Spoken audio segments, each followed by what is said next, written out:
இந்திய இராணுவத்தில் பணிபுரியும் போது 2 பிள்ளைகளும் ராவி நதியில் தவறி விழுந்து மரித்து விட்டார்கள். பிறகு அவர் மற்றும் அவர் மனைவி பிள்ளைகள் இழந்த துக்கத்தில் என்ன செய்வது என்று தெரியாமல் தவித்துக் கொண்டு இருக்கும்போது இயேசு கிறிஸ்து தரிசனம் கொடுத்து இருவரும் ஆண்டவருக்கென்று ஊழியம் செய்யும்படி அழைக்கப்பட்டார்கள். அவர்கள் செய்து வரும் சத்திய வேத ஆராய்ச்சி ஊழியம் ஆண்டவருடைய கிருபையால் வல்லமையாக நடைபெற்று வருகிறது. அவர்கள் கொடுக்கும் ஆண்டவருடைய வார்த்தையை நாம் கேட்போம்.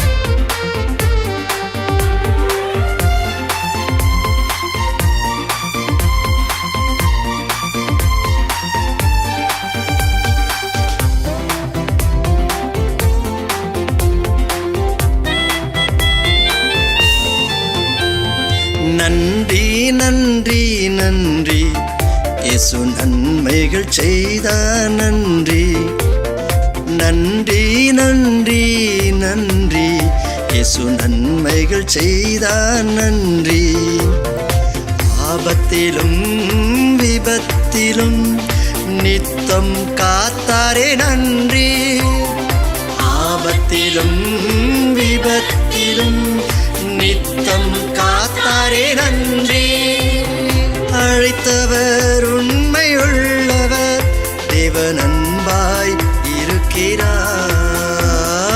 அழைத்தவர் உண்மையுள்ளவர், தேவன் அன்பாய் இருக்கிறார்.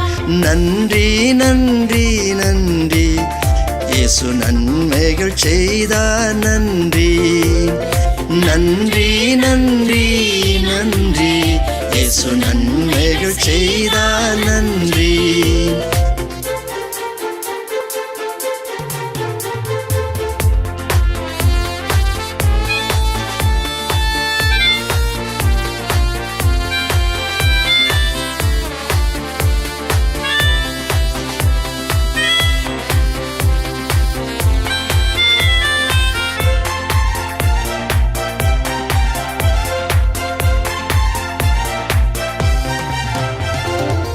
துன்பம் துயரத்தில் துவண்டு கிடந்தேன், இயேசு கண்டென்னை ஆதரித்தார்.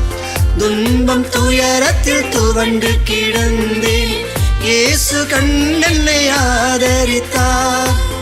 ஆலயத்தில் நான் ஆனந்த சத்தத்தோடு தூய ஆவியில் நிரம்பிடுவேன். ஆலயத்தில் நான் ஆனந்த சத்தத்தோடு தூய ஆவியில் நிரம்பிடுவேன். அழைத்தவர் உண்மை உள்ளவர், தேவன் அன்பாய் இருக்கிறார். அழைத்தவர் உண்மை உள்ளவர், தேவன் அன்பாய் இருக்கிறார். நன்றி நன்றி நன்றி இயேசு நன்மைகள் செய்தார். நன்றி நன்றி நன்றி நன்றி இயேசு நன்மைகள் செய்தார். நன்றி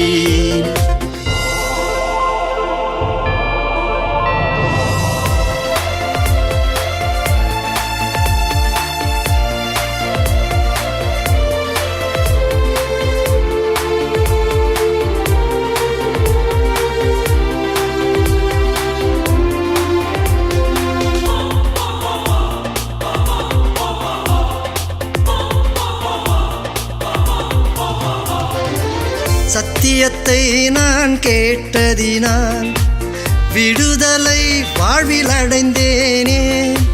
சத்தியத்தை நான் கேட்டதினால் விடுதலை வாழ்வில் அடைந்தேனே. சாத்தானை கர்த்தர் மிதித்ததினாலே சங்கடம் இனி இல்லை, துதித்திடுவேன். சாத்தானை கர்த்தர் மிதித்ததினாலே சாட்சியாய் நானும் வாழ்ந்திடுவேன்.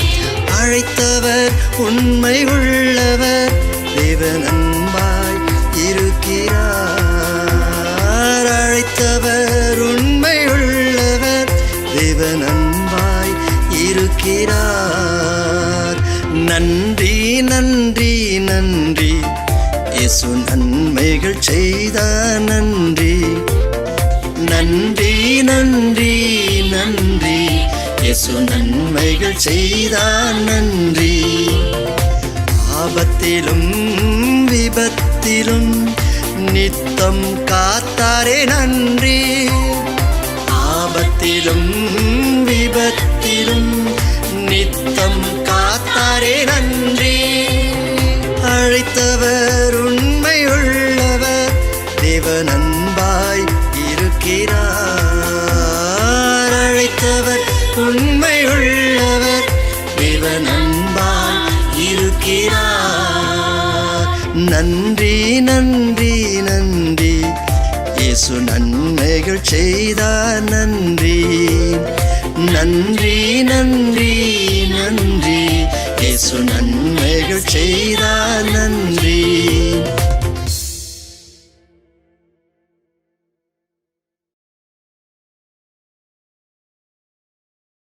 ஐயோ இவங்க ஒரு கொஸ்டின் கொடுத்தாங்களே அதை ஆன்சர் பண்ணணுன்ற அந்த வாஞ்சி யாருக்குள்ளே வருது அவங்க பைபிளை நல்லா படிப்பாங்க. ஹல்லேலூயா, நல்லா கை தட்டுங்க.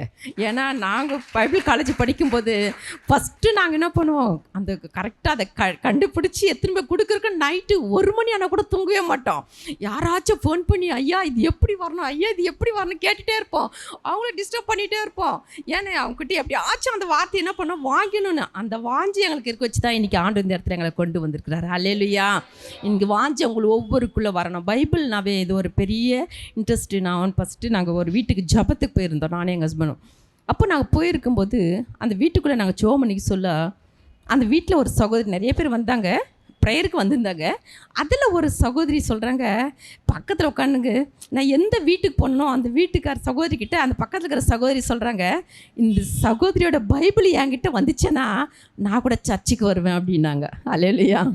என்ன சொன்னாங்க, என்னை காட்டி இவங்க பைபிள் காண்டி எனக்கு கொடுத்துட்டாங்கன்னா நானும் சர்ச்சுக்கு வருவேன் அப்படின்னாங்க, சொல்லியிருக்காங்க. உடனே அவங்க வந்து எனக்கு சொன்னாங்க, அம்மா இந்த பைபிள் வந்து உங்களை கேட்குறாங்க அப்படின்னு சொன்னாங்க. அப்போ நான் சொன்னேன், இதெல்லாம் வந்து அப்போ தான் பைபிள் காலேஜ் முடிச்சிருக்கோம். நானும் எங்கள் ஹஸ்பண்டு 2 பேரும் 7 வருஷம் பைபிள் காலேஜ் போய் படிக்க ஆண்டவர் கிருபை செஞ்சார். மாதத்துக்கு ஒரு நாளைக்கு தான் கிளாஸ், 3 ஹவர் தான். மாதம் ஃபுல்லாக ஹோம் ஒர்க் கொடுப்பாங்க, அதெல்லாம் முடிச்சுட்டே இருப்போம். ஆனால் பைபிளை ரொம்ப என்ன பண்ணுவோம், இதுக்குள்ளே என்னென்ன இருக்குது அப்பப்போ சேர்ந்து பார்த்துட்டே இருப்போம். காலையில் எழுந்து வந்து 2 பேரும் ஒரு சாப்டர் எடுத்து படித்து அதுக்குள்ளே இருக்கிற அர்த்தெல்லாம் தெரிஞ்சுக்கிட்டு ஒருத்தர் ஷேர் பண்ணி அது பேசிட்டு ஆதியாகமம் 1லேருந்து வெளிப்படுத்த 22 வரைக்கும் முடிச்சுட்டு தான் வெளியே வருவோம். ஹல்லேலூயா. அப்போ வெளியே போகும்போது அந்த வசனம் அப்படியே ஞாபகத்தில் வச்சுக்கோ. அப்படி ஞாபகத்தை வரல நான் ஒரு சீட்டில் எழுதி இவங்க ஜோப்பில் வச்சுக்கோங்க, நான் என் பேக்கில் வச்சுக்குவேன். வெளியே போக சொல்ல இன்றைக்கி என்ன வாசனம் வாசித்தோம் அப்படின்னு சொல்லி போயிட்டேன். ஒரு நாள் காலை எழுந்துக்கினேன் 10 மணிக்கு எங்களுக்கு பாஸ்டிங் ப்ரேயர் எங்கள் சர்ச்சில். எங்கள் ஐயா டியூட்டிக்கு போயிட்டாங்க. எழுந்துட்டு காலையில் எழுந்த உடனே என்னுடைய ட்ரெஸ்ஸெல்லாம் அயர்ன் பண்ணிவிட்டு எல்லாத்தையும் டேபிளில் வச்சுட்டு நான் போய் ரெடி ஆகிட்டு சர்ச்சுக்கு கிளம்பிட்டேன். சர்ச்சில் வந்து எங்கள் சர்ச்சில் உங்களுக்கெல்லாம் தெரியுமா தெரியாது, நிறைய பேர் 1000 பேர் அப்படி தான் வருவாங்க, 500 1000 தான் வருவாங்க. அப்போ ஃபஸ்ட்டு லைனில் செகண்ட் லைனில் தான் நாங்கள் இருப்போம். உட்காந்துட்டு சொல்ல நான் போயிட்டு உட்காந்த உடனே அப்போ தான் 10 மணி ப்ரேயர் ஸ்டார்ட் ஆகுது. எங்கள் அருமை தாமசையை தான் ஸ்டார்ட் பண்ணுறாரு. அப்போது முன்னாடி உட்காந்துட்ருக்கேன். அப்போ ஆவியானவர் பேசுகிறாரு, நீ வீட்டில் அயன் பாக்ஸ் அயன் பண்ணலை, அதை இது ஆஃப் பண்ணியான்னு கேட்டார். என்ன கேட்டார், அந்த அயன் பாக்ஸ் ஆஃப் பண்ணி வச்சுட்டு வந்தியா, உன் இருதயம் எப்படி இருக்குது அப்படின்னு சொல்லி என்னை சோதிக்கிறதுக்காக ஆண்டு இந்த வார்த்தை எனக்குள்ளே வருது. போய் முழங்கால் படிடுறேன். இந்த வார்த்தை வந்த உடனே எனக்கு அந்த சபைக்குள்ளே என்ன பண்ண முடியல, உட்கார முடியல. ஐயோ நம்ம ஒருவேளை அப்படியே ஆன் பண்ணி வச்சுட்டு வந்திருந்தா இன்னத்துக்கு வீடு என்ன ஆகும், கீழே எல்லாம் துணியெல்லாம் இருக்குது, என்ன ஆகியிருக்கும், கண்டிப்பாக ஏதோ ஒரு ப்ராப்ளம் அங்கே வந்திருக்கும் அப்படின்னு சொல்லி அப்படி ஒரே பயம். போகலாமா இல்லை ப்ரேயரில் உட்காரலாமா? பிசாசு அந்த கஷ்டத்தை கொண்டு வரான். ஏன்னா நம்ம சபைக்கு வரும்போது நம்மளை நிறைய டென்ஷன் ஆக்குவான். நம்ம சபைக்கு வரும்போது நம்மளை தடை பண்ணுவான். ஒன்று யார் மூலமாக வீட்டுக்குள்ள இருக்கணும் பிள்ளைமா, இல்லை மற்ற வேலை மூலமா யார் மூலியமான ஒரு தடையை போட்டு போகாதபடி தடுத்து நிறுத்துக்காக இந்த டென்ஷன்லாம் வந்துகிட்டே இருக்கும். அப்புறம் உட்காந்துட்டு நான் ஆவியில் நிரம்பி ஆண்டவர்கிட்ட ஜெபம் பண்ணுறேன். ஏசப்பா அப்படி நான் திறந்து வச்சுட்டு வந்தால் கூட நீங்கள் வீட்டை பாதுகாத்து கொள்ளுங்க, நான் வந்து இப்போ எழுந்து போயிடலாமா, வீட்டில் இங்கே இருக்கலாமா, அப்படியே மனசில் அப்படியே என்னால் முடியல தவிக்கிறேன். ஒரு 10 நிமிஷம் ஆவியில் நிரம்பி ஆண்டவரோடு பேசினேன். ஏசப்பா இந்த நாளில் ஒரு வார்த்தை கொடுத்துருக்குறீங்க, அமர்ந்திரு நானே தேவன் என்று அறிந்து கொள்ளுங்கன்னு சொல்லி இந்த நாள் எங்களோட பேசியிருக்கிறோம். காலையில் நானும் எங்கள் ஹஸ்பண்டும் நாங்கள் ஜபத்தில் உட்கார சொல்ல அந்த வார்த்தையை கொண்டே பேசினார் ஆண்டவர். இந்த நாளில் கொடுத்துருக்க இந்த வார்த்தையை நீ அமர்ந்திருன்னு சொல்லியிருக்கீங்களே, அப்போ நாங்கள் என்ன பண்ணுறோம்? அமர்ந்திருக்கே எங்களுக்கு கிருபை தாங்கப்பா, எந்த ஆபத்து அந்த இடத்துல இல்லாதபடி நம்ம ரத்தத்தை அந்த இடத்துல தெளிக்கிறேன்னு சொல்லி அப்படியே ஆவில் நிறைஞ்சு ஜெபிச்சு பிறகு ஆண்டவர் எனக்கு ஒரு விடுதலை கொடுத்தார். ஹல்லேலூயா. விடுதலை கொடுத்த பிறகு அப்படியே ஸ்டாப்பாக உட்காந்துட்டேன். என்ன சொன்னார்? அமர்ந்திருன்னாரு. 3 இடத்துல ஒரு சாப்டரில் ஒரு சாப்டரில் 3 வார்த்தை, ஒரே வார்த்தை வரும். அதே போல் 1189 அதிகாரத்துலையும் வரும். அவ்வளோ வார்த்தையிலும் ஒரு சாப்டர் நான் வாசிக்கும் போது அதில் 3 இடத்துல அமர்ந்திரு அமர்ந்திரு அமர்ந்திரு அன்னைக்கு இடத்த அந்த வார்த்தை. அப்போ அமர்ந்திரு ஏசப்பா நம்மளுக்கு சொல்லிட்டார்ல, நம்ம எதுக்கு பதைக்கணும், அவர் பார்த்துப்பார் அப்படின்னு சொல்லிட்டு என்னுடைய மனசு என்ன ஆச்சு, அப்படியே ப்ரேயருக்குள்ளே போயிட்டேன். அல்லேலூயா. 1 மணி முடிஞ்சிச்சு. நான் எழுந்துட்டு எந்த ஃப்ரெண்ட்ஸோடு யாரோடையும் பேசலை. டக்குன்னு போய் ஆட்டா பிடிச்சி வீட்டுக்கு போய் பார்த்தா கரெக்டாக ஆஃப் பண்ணி வச்சுட்டுக்கிறேன். அல்லேலூயா. ஏன் சொல்ல வரேன்னா, சபைக்கு வரனாவே பிசாசு என்ன பண்ணுவான், ஏதாச்சும் ஒரு தடையை கொடுத்து நம்ம போகாதப்படி, இல்லை மனசில் வேதனை அந்நேரத்தில் தான் யாருன்னா ஃபோன் பண்ணி நீ இப்படி செஞ்சியமே, நீ அதை செஞ்சியமே, இல்லாத குற்றத்தெல்லாம் சொல்லி சபைக்கு வராதபடி தடுக்கிறதுக்காக இந்த காரியங்கள் வரும் நம்மளுக்கு நேராக. அதையும் ஆண்டவர் நம்மளை பாதுகாக்கிறார். அல்லேலூயா. ஒரே ஒரு வசனம் சொல்ல போகிறேன், எடுத்து வாசிக்கலாம். நீதிமொழிகள் 6:23. கட்டளையே விளக்கு, வேதமே வெளிச்சம், போதக சிச்சையை ஜீவ வழி. அல்லேலூயா. அப்புறம் அந்த வேதத்தை அந்த சகோதரிக்கு நான் கொடுத்தேன். அந்த குடும்பம் முழுதும் ரட்சிக்கப்பட்டாங்க. அல்லேலூயா. இன்னைக்கு அந்த குடும்பம் முழுதும் ஆண்டவருக்குள்ளே சபைக்கு வராங்க. அல்லேலூயா. அது பெரிய கிருபை இல்லையா? அடுத்த நாள் எங்கள் ஹஸ்பண்டுக்கிட்ட கேட்டு அப்புறம் அந்த பைபிள் எடுத்துட்டு அவங்ககிட்ட கொடுத்துட்டு வந்தேன். இன்றைக்கி அந்த குடும்பம் ரட்சிக்கப்பட்டு. அப்போ வேதம் என்னது? ஒரு வெளிச்சம். வேதம் என்னது? வெளிச்சம். அந்த வேதத்து வார்த்தைகளை யார் வாசிக்கிறோமோ அவங்க வெளிச்சம் நமக்குள்ளே பிரகாசித்துட்டே இருக்கும். அல்லேலூயா. அந்த வெளிச்சம் நமக்குள்ளே வர வர வர நம்மளுக்குள்ளே இருக்கிற இருளெல்லாம் நம்மளை விட்டு விலகி போகும். அல்லேலூயா. இருள் தான் என்ன? பலவீனம், வேதனை, துன்பம், பிரச்சனை, போராட்டம், இப்படிப்பட்டான இருதான காரியங்கள் ஒன்றுன்னா நம்மளை விட்டு என்ன பண்ணோம்? வேலைக்கு போயிட்டே இருக்கோம். நம்ம வெளிச்சத்துக்குரிய பிள்ளைகளாக வரணும்னா இந்த வேதம் நம்மளுக்கு வெளிச்சமாக இருக்கணும். ஹல்லேலூயா. இந்த வெளிச்சத்தில் அதுக்கு மேல் வசனம் வாசிக்கலாம். 22. அது உனக்கு வழிகாட்டும், நீ படுக்கும் போது அது உன்னை காப்பாற்றும், நீ விழிக்கும் போது அது உன்னோட சம்பாஷிக்கும். ஹல்லேலூயா. அந்த வெளிச்சம் நம்மள என்ன பண்ண நடக்கும்போது வழிகாட்டும். நம்ம இருள் நடந்தால் என்ன பண்ணுவோம்? விழுந்துருவோம். ஆனால் ஆண்டவர் என்ன பண்ணுறாரு? அந்த வேதத்தின் வெளிச்சத்தை நம்ம முன்பாக வைக்கும்போது அந்த வெளிச்சத்தை நம்ம நடக்கும்போது எப்படி போவோம்? வழி சரியான வழியில் போவோம். 2வது நம்ம படுக்கும்போது, எப்போ? இன்றைக்கி படுக்கையில் படுக்கிறோம், காலையில் எழுந்துக்கிறோன்றது என்ன இல்லை? நிச்சயம் இல்லை. ஆண்டவர் தான் நித்திரை கொடுக்கணும். எத்தனையோ பேர் இன்றைக்கி நித்திரை வரலை. எத்தனையோ பேருக்கு நைட்டில் எனக்கு தூக்கம் வரல அப்படின்வாங்க. ஏன் வரலன்னா அவங்களுக்கு என்ன இல்லை? வேதத்தின் வெளிச்சம் அவங்களுக்குள்ளே இல்லாதனால அவங்களுக்கு தூக்கம் இல்லை. 3வது நம்ம விழிக்கும்போது அவரோடு சம்பாஷிக்கணும். நம்ம காலை எழுந்த உடனே யாரோட பேசணும்? அதிகமாக ஆண்டரோடு நம்ம பேசணும். இன்றைக்கி நம்ம ஆண்டரோடு பேசும்போது இந்த நாள் பூரா ஆண்டவர் நம்மளோடு பேசுவார். ஹல்லேலூயா. நம்ம தேவைகளை சந்திப்பார். நம்ம எங்கே போகணும், யார் இடத்துக்கு போகணும், எந்த வீட்டுக்கு போகணும், எந்த வீட்டுக்கு போகக்கூடாது, யாரோட பேசணும், எங்கே நிற்கணும், எங்கே பேசணும், அந்த வழி நடத்துதல் நமக்கு கிடைக்கும். ஹல்லேலூயா. அப்போ ஆண்டரோடு பேசுங்க. எப்படி இருப்பாங்க?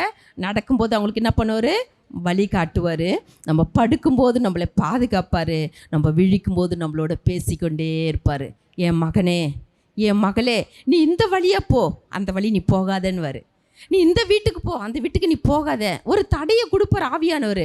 நம்ம அந்த தடையை மீறி போகும்போது அங்கே நமக்கு பெரிய ப்ராப்ளம் இருக்கும். அல்லேலூயா. இன்றைக்கி நிறைய பேர் இன்றைக்கி ஏன் ப்ராப்ளத்தில் இருக்கிறோம், இதுதான் காரணம். ஒரு ஃபங்க்ஷன் இருக்கும் ஒரு வீட்டில்னு வச்சுக்கோ, ஒரு பார்ட்டி ஏதோ வச்சுருக்காங்க. அன்றைக்கி இங்கே ஃபாஸ்டிங் ப்ரேயர் இருக்கும். நம்ம என்ன பண்ணுவோம்? அந்த ஃபாஸ்டிங் ப்ரேயருக்கு முதலிடம் கொடுப்போமா? அதுக்கு முதலிடம் கொடுப்போமா? ஃபஸ்ட்டுக்கு எதுக்கு போவோம்? ஃபாஸ்டிங் ப்ரேயர் விட்டுடுவோம். ஃபங்க்ஷன் போயிட்டு வந்து என்ன பண்ணலாம்? அப்புறம் பார்த்துக்கலாம் ஃபாஸ்டிங் ப்ரேயரு. இது முக்கியம் நம்மளுக்கு.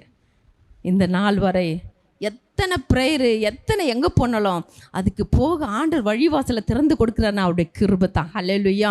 அதனால் நமக்கு எது முக்கியம் சொல்லி இந்த கடைசி நாட்களில் நம்ம அதை நல்லா புரிஞ்சு கொண்டு நம்ம லைஃப்பில் அதை சரிப்படுத்தும் போது ஆண்டவர் நம்மளை சரியான வழியில் நடத்துவார். ஹல்லேலூயா. லூக்கா 15:8-9 வாசிப்போம். அன்றியும் ஒரு ஸ்திரீ 10 வெள்ளிக்காசை உடையவளாயிருந்து அதில் ஒரு வெள்ளிக்காசு காணாமற் போனால் விளக்கை கொளுத்தி வீட்டை பெருக்கி அதை கண்டுபிடிக்கிற வரைக்கும் ஜாக்கிரதையாய் தேடாமல் இருப்பாளோ? ஹல்லேலூயா. ஒரு ஸ்திரீ என்ன பண்ணாங்க, ஒரு வெள்ளி காசு தொலைஞ்சிச்சு, 10 காசுல 1 தொலைஞ்சிச்சு. அவங்க என்ன பண்ணாங்க, ஃபஸ்ட்டு வீட்டை பெருக்கினாங்க, ஃபஸ்ட்டு விளக்கை கொளுத்துனாங்க. விளக்கு என்ன பண்ணாங்க, அந்த விளக்கு என்ன பண்ணுச்சு, அந்த வீடு முழுவதும் வெளிச்சம் கொடுத்துச்சு. அப்போது அந்த வெளிச்சம் கொடுக்கணும். அந்த வேதத்தை நம்ம வீட்டுக்குள்ளே வாசிக்கும் போது, நம்ம வீட்டில் அந்த வெளிச்சம் வீசும்போது நம்ம வீட்டில் இருக்கிற இருளெல்லாம் விலகி போயிடும். ஹல்லேலூயா. கடன் தொல்லை, வீட்டில் பிரச்சனை, குழந்தை இல்லை, திருமணமாகலை, எத்தனை குறைகள் வீட்டுக்குள்ளேனா அந்த வீட்டுக்குள்ளே இருக்கிற அந்த பிரச்சனைலாம் போகணும்னு என்ன பண்ணணும், நம்ம விளக்க கொளுத்தணும். ஹல்லேலூயா. அந்த விளக்க கொளுத்துறதுக்கு, அந்த திரியை நம்ம க்ளீன் பண்ணுறதுக்கு அதை ரொம்ப என்ன பண்ணோம், பாதுகாப்பாக பார்த்து அதை க்ளீன் பண்ணி அந்த விளக்கை நம்ம ஏற்றும்போது அது அந்த வீட்டுக்குள்ளே எல்லாவற்றையும், உள்ளே இருக்கிற எல்லாவற்றையும் நம்மளுக்கு என்ன பண்ணோம், கண்ணுக்கு காட்டி இது இந்த இடத்துல குப்பை இருக்குது, இந்த இடத்துல இது இருக்குது, இந்த இடத்துல எல்லாத்தையும் க்ளீன் பண்ணுறோம் இல்லையா. விளக்க கொளுத்தி வீட்டை பெருக்கிறாங்க. நம்ம பெண்கள் வீடு எப்படி வச்சுக்கணும், அழகாக சுத்தமாக வச்சுக்கணும் இல்லையா. இன்றைக்கி நிறைய பேர் வீட்டுக்கெல்லாம் போகும்போது வீடு எப்படி இருக்கும், அப்போ தான் டிவி பார்த்துன்னு இருப்பாங்க. ஓடி போய் பாஸ்டர் வராருன்னா அப்போ தான் போய் ஆஃப் பண்ணுவாங்க. ஆஃப் பண்ணிட்டு என்ன சொல்லுவாங்க, பாஸ்டர் கொஞ்ச நேரம் நிற்கிறீங்களா, வீட்டை பெருக்கிட்டு வாங்க உள்ள அப்படின்வாங்க. என்ன பண்ணுவாங்க, வீட்டை பெருக்கிறேன் அப்புறம் வரீங்களா பாஸ்டர், கொஞ்ச நேரம் நில்லுங்களா வெளியே அப்படின்வாங்க.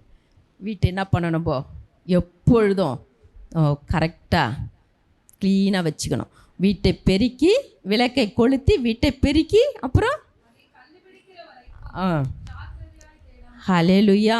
அது என்ன பண்ணோம், அந்த வசனங்களை நம்ம கண்டுபிடிச்சி இந்த வார்த்தைக்கு நேராக நம்மளை ஒப்பு கொடுக்கும்போது ஆண்டவர் அந்த நாளை, அந்த வாரத்தை, அந்த மாதத்தை, அந்த வருடத்தை நமக்கு சந்தோஷமாக மாற்றி தருவார். ஹல்லேலூயா.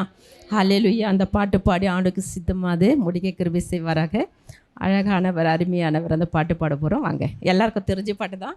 அழகானவர், அருமையானவர், இனிமையானவர், அழகானவர், அருமையானவர், இனிமையானவர், அழகானவர், அருமையானவர், இனிமையானவர், மகிமையானவர், மீட்பரானவர், மகிமையானவர்,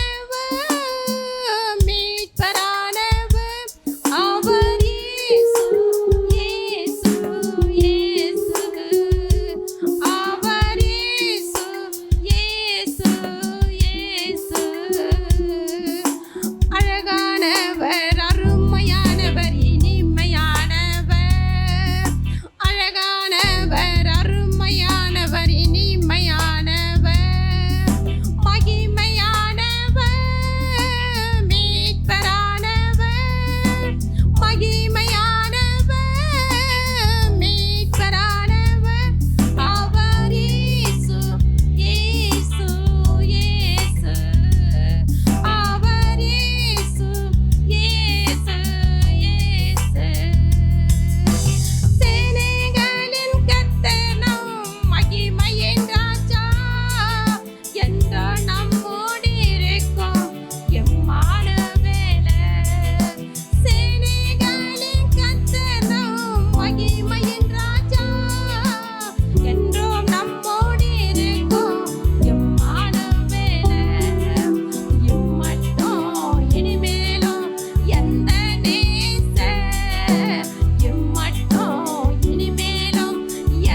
எந்தன் ராஜா என்னுடையவர் என் நேசர் இயேசுவே என்னுடையவர் என் நேசர் இயேசுவே அழகானவர் அருமையானவர் இனிமையானவர் அழகானவர் அருமையானவர் இனிமையானவர் மகிமையானவர் மீட்பரானவர் மகிமையானவர் மீட்பரானவர் அவர் இயேசு இயேசு இயேசு அவர் இயேசு இயேசு இயேசு. ஹல்லேலூயா. நிறைய டைம் போயிட்டே இருக்கு. நீங்க இன்னும் கொஞ்சம் சீக்கிரம் வந்தா இன்னும் நல்லா முடிச்சிருக்கலாம் இல்லையா? ஜெபம் பண்ணி முடிக்கலாம். அப்பா மெய் ஸ்தோத்திரிக்கிறோம் மெய் ஸ்தோத்திரிக்கிறோம் மெய் ஸ்தோத்திரிக்கிறோம் மெய் ஸ்தோத்திரிக்கிறோம் மெய் ஸ்தோத்திரிக்கிறோம் மெய் ஸ்தோத்திரிக்கிறோம் அப்பா. இந்த அருமையான நாளில் கூட ஏசப்பா இந்த மாலை வேலையில் ஏசப்பா உமக்கு ஸ்தோத்திரம். ஈசாக்கு அப்பா வேதத்தை தியானம் பண்ண போனது போல நாங்களும் உடைய வேதத்தை பார்க்க வந்திருக்கிறோம்ப்பா. இந்த நாள் எங்கள் ஒவ்வொரு கூட உடைய அன்பின் கருத்தை நாங்கள் ஒப்பு கொடுத்து நாங்கள் செபிக்கிறோம். இந்த வேதத்தில் வெளிச்சத்தை நாங்கள் காணும்படியா, இந்த வெளிச்சம் எங்கள் மேல் வீசும்படியா, இந்த வெளிச்சத்தை எங்களை ஒப்பு கொடுத்து நாங்கள் செபிக்கிறப்பா.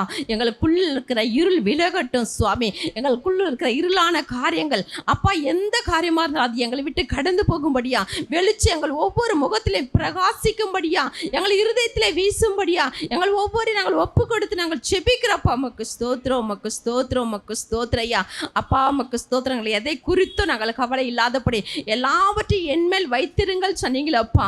உண்மையில் எங்கள் பாரங்களை எல்லாம் வைத்து நாங்கள் செபிக்கிறோம். என் தேவன் எங்களை வெளிச்சத்துக்குரிய பிள்ளைகளா வேதத்தின் வெளிச்சத்தில் எங்களை நடத்தும்படி அவங்களுடைய கருத்தில் எங்களை ஒப்பு கொடுக்குறோம்ப்பா. உமக்கு ஸ்தோத்திரம் உமக்கு ஸ்தோத்திரம் உமக்கு ஸ்தோத்திரம். வந்த பிள்ளைகள் எந்த வாஞ்சியோடு வந்தாங்களோ அந்த வாஞ்சிய விருப்பங்களை நீர் நிறைவேற்றி இன்னும் அதிகமாக உங்களுடைய வேதத்தின் மேல் வாஞ்சி உள்ள பிள்ளைகளை மாற்றும்படி உங்களுடைய கருத்தில் ஒப்பு கொடுத்து ஜெபிக்கிறோம். இன்னும் வர தடைப்பட்ட பிள்ளைகளை கூட கொண்டு வரும்படி உங்களுடைய கருத்தில் எங்களை ஒப்பு கொடுத்து ஜெபிக்கிறப்பா. என் பிள்ளைகள் அப்பா ஸ்தோத்திரம். ஒவ்வொரு நாளும் வேதத்தை தன்னை நேசிக்க அந்த கிருபை ஒருக்கு தாங்கப்பா. உமக்கு நன்றி சொல்லுகிறோம். அருமையான பாஸ்டருக்காக ஜெபிக்கிறோம். ஒரு மனைவி பிள்ளைகளுக்காக ஜெபிக்கிறேன். என் தேவன் தாமே அவர்களை நீங்கள் ஆசீர்வதிக்கும்படி உடைய கருத்தில் ஒப்பு கொடுத்து ஜெபிக்கிறோம். என் தேவன் தாமே அவருடைய தேவைகளெல்லாம் நீ அறிந்திருக்கிற தேவனையா உமக்கு ஸ்தோத்திரம் உமக்கு ஸ்தோத்திரம் உமக்கு ஸ்தோத்திரையா. ஜபத்தை கேட்கிறவர் மாம்சமான யாவர் மேல் நாவியை ஊற்றுவேன் சொன்னீங்களப்பா. அவருடைய ஜபத்தை கேட்டு அவருடைய தேவைகளாக சந்திக்கும்படியா, அவருடைய துக்கங்களாக சந்தோஷமா மாறும்படியா என் தேவன் கிருபை செய்யும்படி உடைய அன்பின் கருத்தில் நாங்கள் ஒப்பு கொடுத்து ஜெபிக்கிறோம். அவருக்குள்ள இருக்கிற எல்லாவற்றையும் என் தேவன் தாமே நீ பொறுப்பிடுங்கப்பா. உமக்கு ஸ்தோத்திரம். அவருக்கு எந்தெந்த காரியத்தை இந்த சபை மூலமா எது நினைச்சிருக்கிற எல்லாவற்றையும் நீர் அப்போ ஒரு ஜெயத்தை தரப்போகிற கிருபைக்கு உமக்கு ஸ்தோத்திரம் பா. ஸ்தோத்திரம் ஸ்தோத்திரம். இந்த நாள் கூட அடியானை கூட தாழ்த்துக்கிறப்பா. எங்களுக்காக பிரயாசப்பட்ட எல்லா பிள்ளைகளையும் நாங்கள் ஆசீர்வதிக்கிறோம்ப்பா. அப்பா உமக்கு ஸ்தோத்திரம். அடிமைகளை தாழ்த்துக்கிறேன். இந்த நாள் கூட நீங்க பேசுங்க, நாங்க கேட்கணும்ப்பா. எங்களை தாழ்த்துக்கிறோம், வெறுமையாக்குகிறோம். துதிக நமக்கு ஒரு எடுக்கிறோம் ஜீவனுள்ள நல்ல தகப்பனே. ஆமீன் ஆமீன். ஹல்லேலூயா. கர்த்தருடைய பரிசுத்த நாமத்திற்கு மகிமை உண்டாவதாக. இந்த நாளில் கூட என் அழைத்த அருமையான போதகருக்கும் அவருடைய துணைவியார் பிள்ளைகள் உங்கள் யாவருக்கும் ஆண்டவராக இயேசுவின் நாமத்தினாலே என் வாழ்த்துதல் தெரிவித்துக் கொள்கிறேன். இந்த நாளிலே மாலை நேரத்திலே நாம் ஆண்டவருடைய வார்த்தையை தியானத்திற்கு ஆண்டவர் ஆவியார் நம்மை கொண்டு வந்திருக்கிறார். ஹல்லேலூயா. நாம் வரவில்லை, கர்த்தருடைய ஆவியானவரே நம்ம என்ன செய்திருக்கிறார், இங்கே கொண்டு வந்திருக்கிறார். ஹல்லேலூயா. அவருடைய வார்த்தையை நாம் கேட்க வேண்டும், ஜெபத்திலே வளர வேண்டும், துதியிலே வளர வேண்டும், ஆவிக்குரிய கனியிலே வளர வேண்டும், நாம் வெற்றி வாழ்க்கை வாழ வேண்டும். ஹல்லேலூயா. ஒரே வாழ்க்கை தான் ஆண்டவர் நம்மளை ரட்சித்துட்டார். ஹல்லேலூயா. அவருக்காக நாம் வாழ்வோம், அவருக்காகவே ஓடுவோம், அவருக்காக உழைப்போம், அவர் நம்மை ஆசீர்வதிப்பார். ஹல்லேலூயா.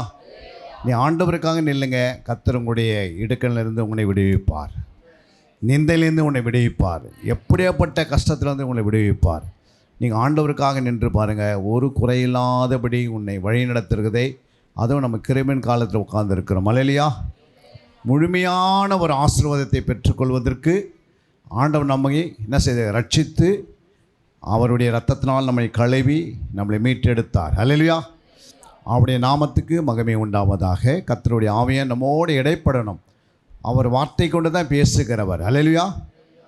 அதனால் இந்த வார்த்தையில் நீங்கள் என்ன செய்யணும், வார்த்தையில், வசனத்தில், சத்தியத்தில், வேதத்தில் முழுகி இருக்கணும். எப்பவுமே நமக்கு அது மேல் தான் ஞாபகம் இருக்கணும். கழுகு தன்னுடைய இறையை மேலே என்ன பண்ணும்? எவ்வளோ ஹைட்டில் போய் அது பறந்தாலும் எதை மேல் நோக்கமாக இருக்கும்? தன்னுடைய இறையை மேல் தான் நோக்கமாக இருக்கும். அல்லேலூயா. நம்ம பரலோகத்திலேயே நம்முடைய நோக்கம், நம்முடைய எண்ணங்கள், சிந்தனைகள்லாம் உலகத்தை சார்ந்து இருக்கக்கூடாது. புரியுங்களா? இம்மைக்குரிய காரியத்தில் நம்ம அதுக்காக ஆலயத்துக்கு வரலை, மறுமைக்காக தான் நம்ம வருகிறோம். அல்லேலூயா. இம்மைக்குரிய வாழ்க்கையில் வரவங்க புதுசாக ரட்சிக்கப்பட்டு 1 வருஷம் 2 வருஷம் 3 வருஷம், ஏன்னா அவங்களுக்கு அந்த வசனத்தில் பழக்கம் இல்லாதனால கொஞ்சம் அவங்களுக்கு என்ன உண்டாகுது, இம்மைக்காகவே வருவாங்க. ஐயோ எனக்கு வந்து வீடு கட்டலையே அப்படின்வாங்க, எனக்கு வேலை கிடைக்கலன்னு சொல்லுவாங்க. சிலவங்க சொல்லுவாங்க எனக்கு வந்து சரியான திருமணம் ஆகலையே, எனக்கு கர்ப்பத்தின் கனி கொடுக்கல. இதே குறித்து யோசிப்பாங்க. அல்லேலூயா. நீங்கள் ஆவியில் வளர வளர வளர தாமதித்தாலும் அது வரும். அல்லேலூயா. முடிவு உண்டு, நிச்சயமாய் முடிவு உண்டு. உன் நம்பிக்கை வீண் போகாது. கரெக்டாக ஆண்டவர் கரெக்டான நேரத்தில் செய்து முடிப்பார். அவரால் ஆகாத காரியம் ஒன்றுமே இல்லை. அல்லேலூயா. சட்டம் வெளியே வந்திருக்கு. சும்மா தமிழ்நாட்டில் ஒரு சட்டம் வந்திருக்குதுன்னா ஒரு ஹெல்மெட் போடணும், அதுக்கு ஒரு சட்டத்தை ஏற்றிட்டாங்க. அல்லேலூயா. சட்டசபையில் ஒரு சட்டம் வந்திருக்கு. அப்போது நம்முடைய நம்ம இடத்துல நம்ம போகிறவங்களாம் வந்து ஹெல்மெட் போடாது போயிட்டால் என்ன நடக்கும்? ஹெல்மெட் போடாது போனால் என்ன நடக்குது? ஃபைன் கட்டணும். ஏன் ஃபைன் கட்டுறோம்? அந்த சட்டத்தை நம்ம என்ன பண்ணல, மெசேஜில் என்ன பண்ண, டிவியில் போய் என்ன பண்ணல, நியூஸ் பேப்பர்லையாவது மெசேஜிலாவது அவங்க என்ன பண்ணுவாங்க, டைரெக்டாக வீடு வீடாக வந்து சொல்கிறாங்க, இது மாதிரி ஹெல்மெட்டு நீங்கள் வந்து ஹெல்மெட் போடாது போனீங்கன்னா 500 ரூபா ஃபைன் கட்டணும் அப்படின்னு சொல்லி வீடு வீடாக வந்து சொல்கிறாங்க. எப்படி தெரியும்? நமக்கு எப்படி தெரிய வருது? ஒன்று போய் பேப்பர் மூலமாக தெரியும், இல்லை நியூஸ் மூலமாக தெரியும், இல்லை போய் மாட்டி சிக்கணும்னா அப்போ தெரியும். அல்லையா? எப்படியோ தெரியும். இப்போ சட்டத்தை ஏற்றின பிறகு அதை எல்லாருக்கும் சொல்கிறதில்ல. அதே போல் ஆண்டவர் என்ன பண்ண, இந்த சட்ட புத்தகத்தில் நிறைய நமக்காக எழுதி வச்சிரு. ஒரு குழந்தை எப்படி இருக்க வேண்டும், தாய் எப்படி இருக்க வேண்டும், ஒரு வாலிபன் எப்படி இருக்க வேண்டும், ஒரு ஊழியக்காரி எப்படி இருக்க வேண்டும், எல்லாரையும் குறித்து என்ன பண்ணியிருக்கிறாரு.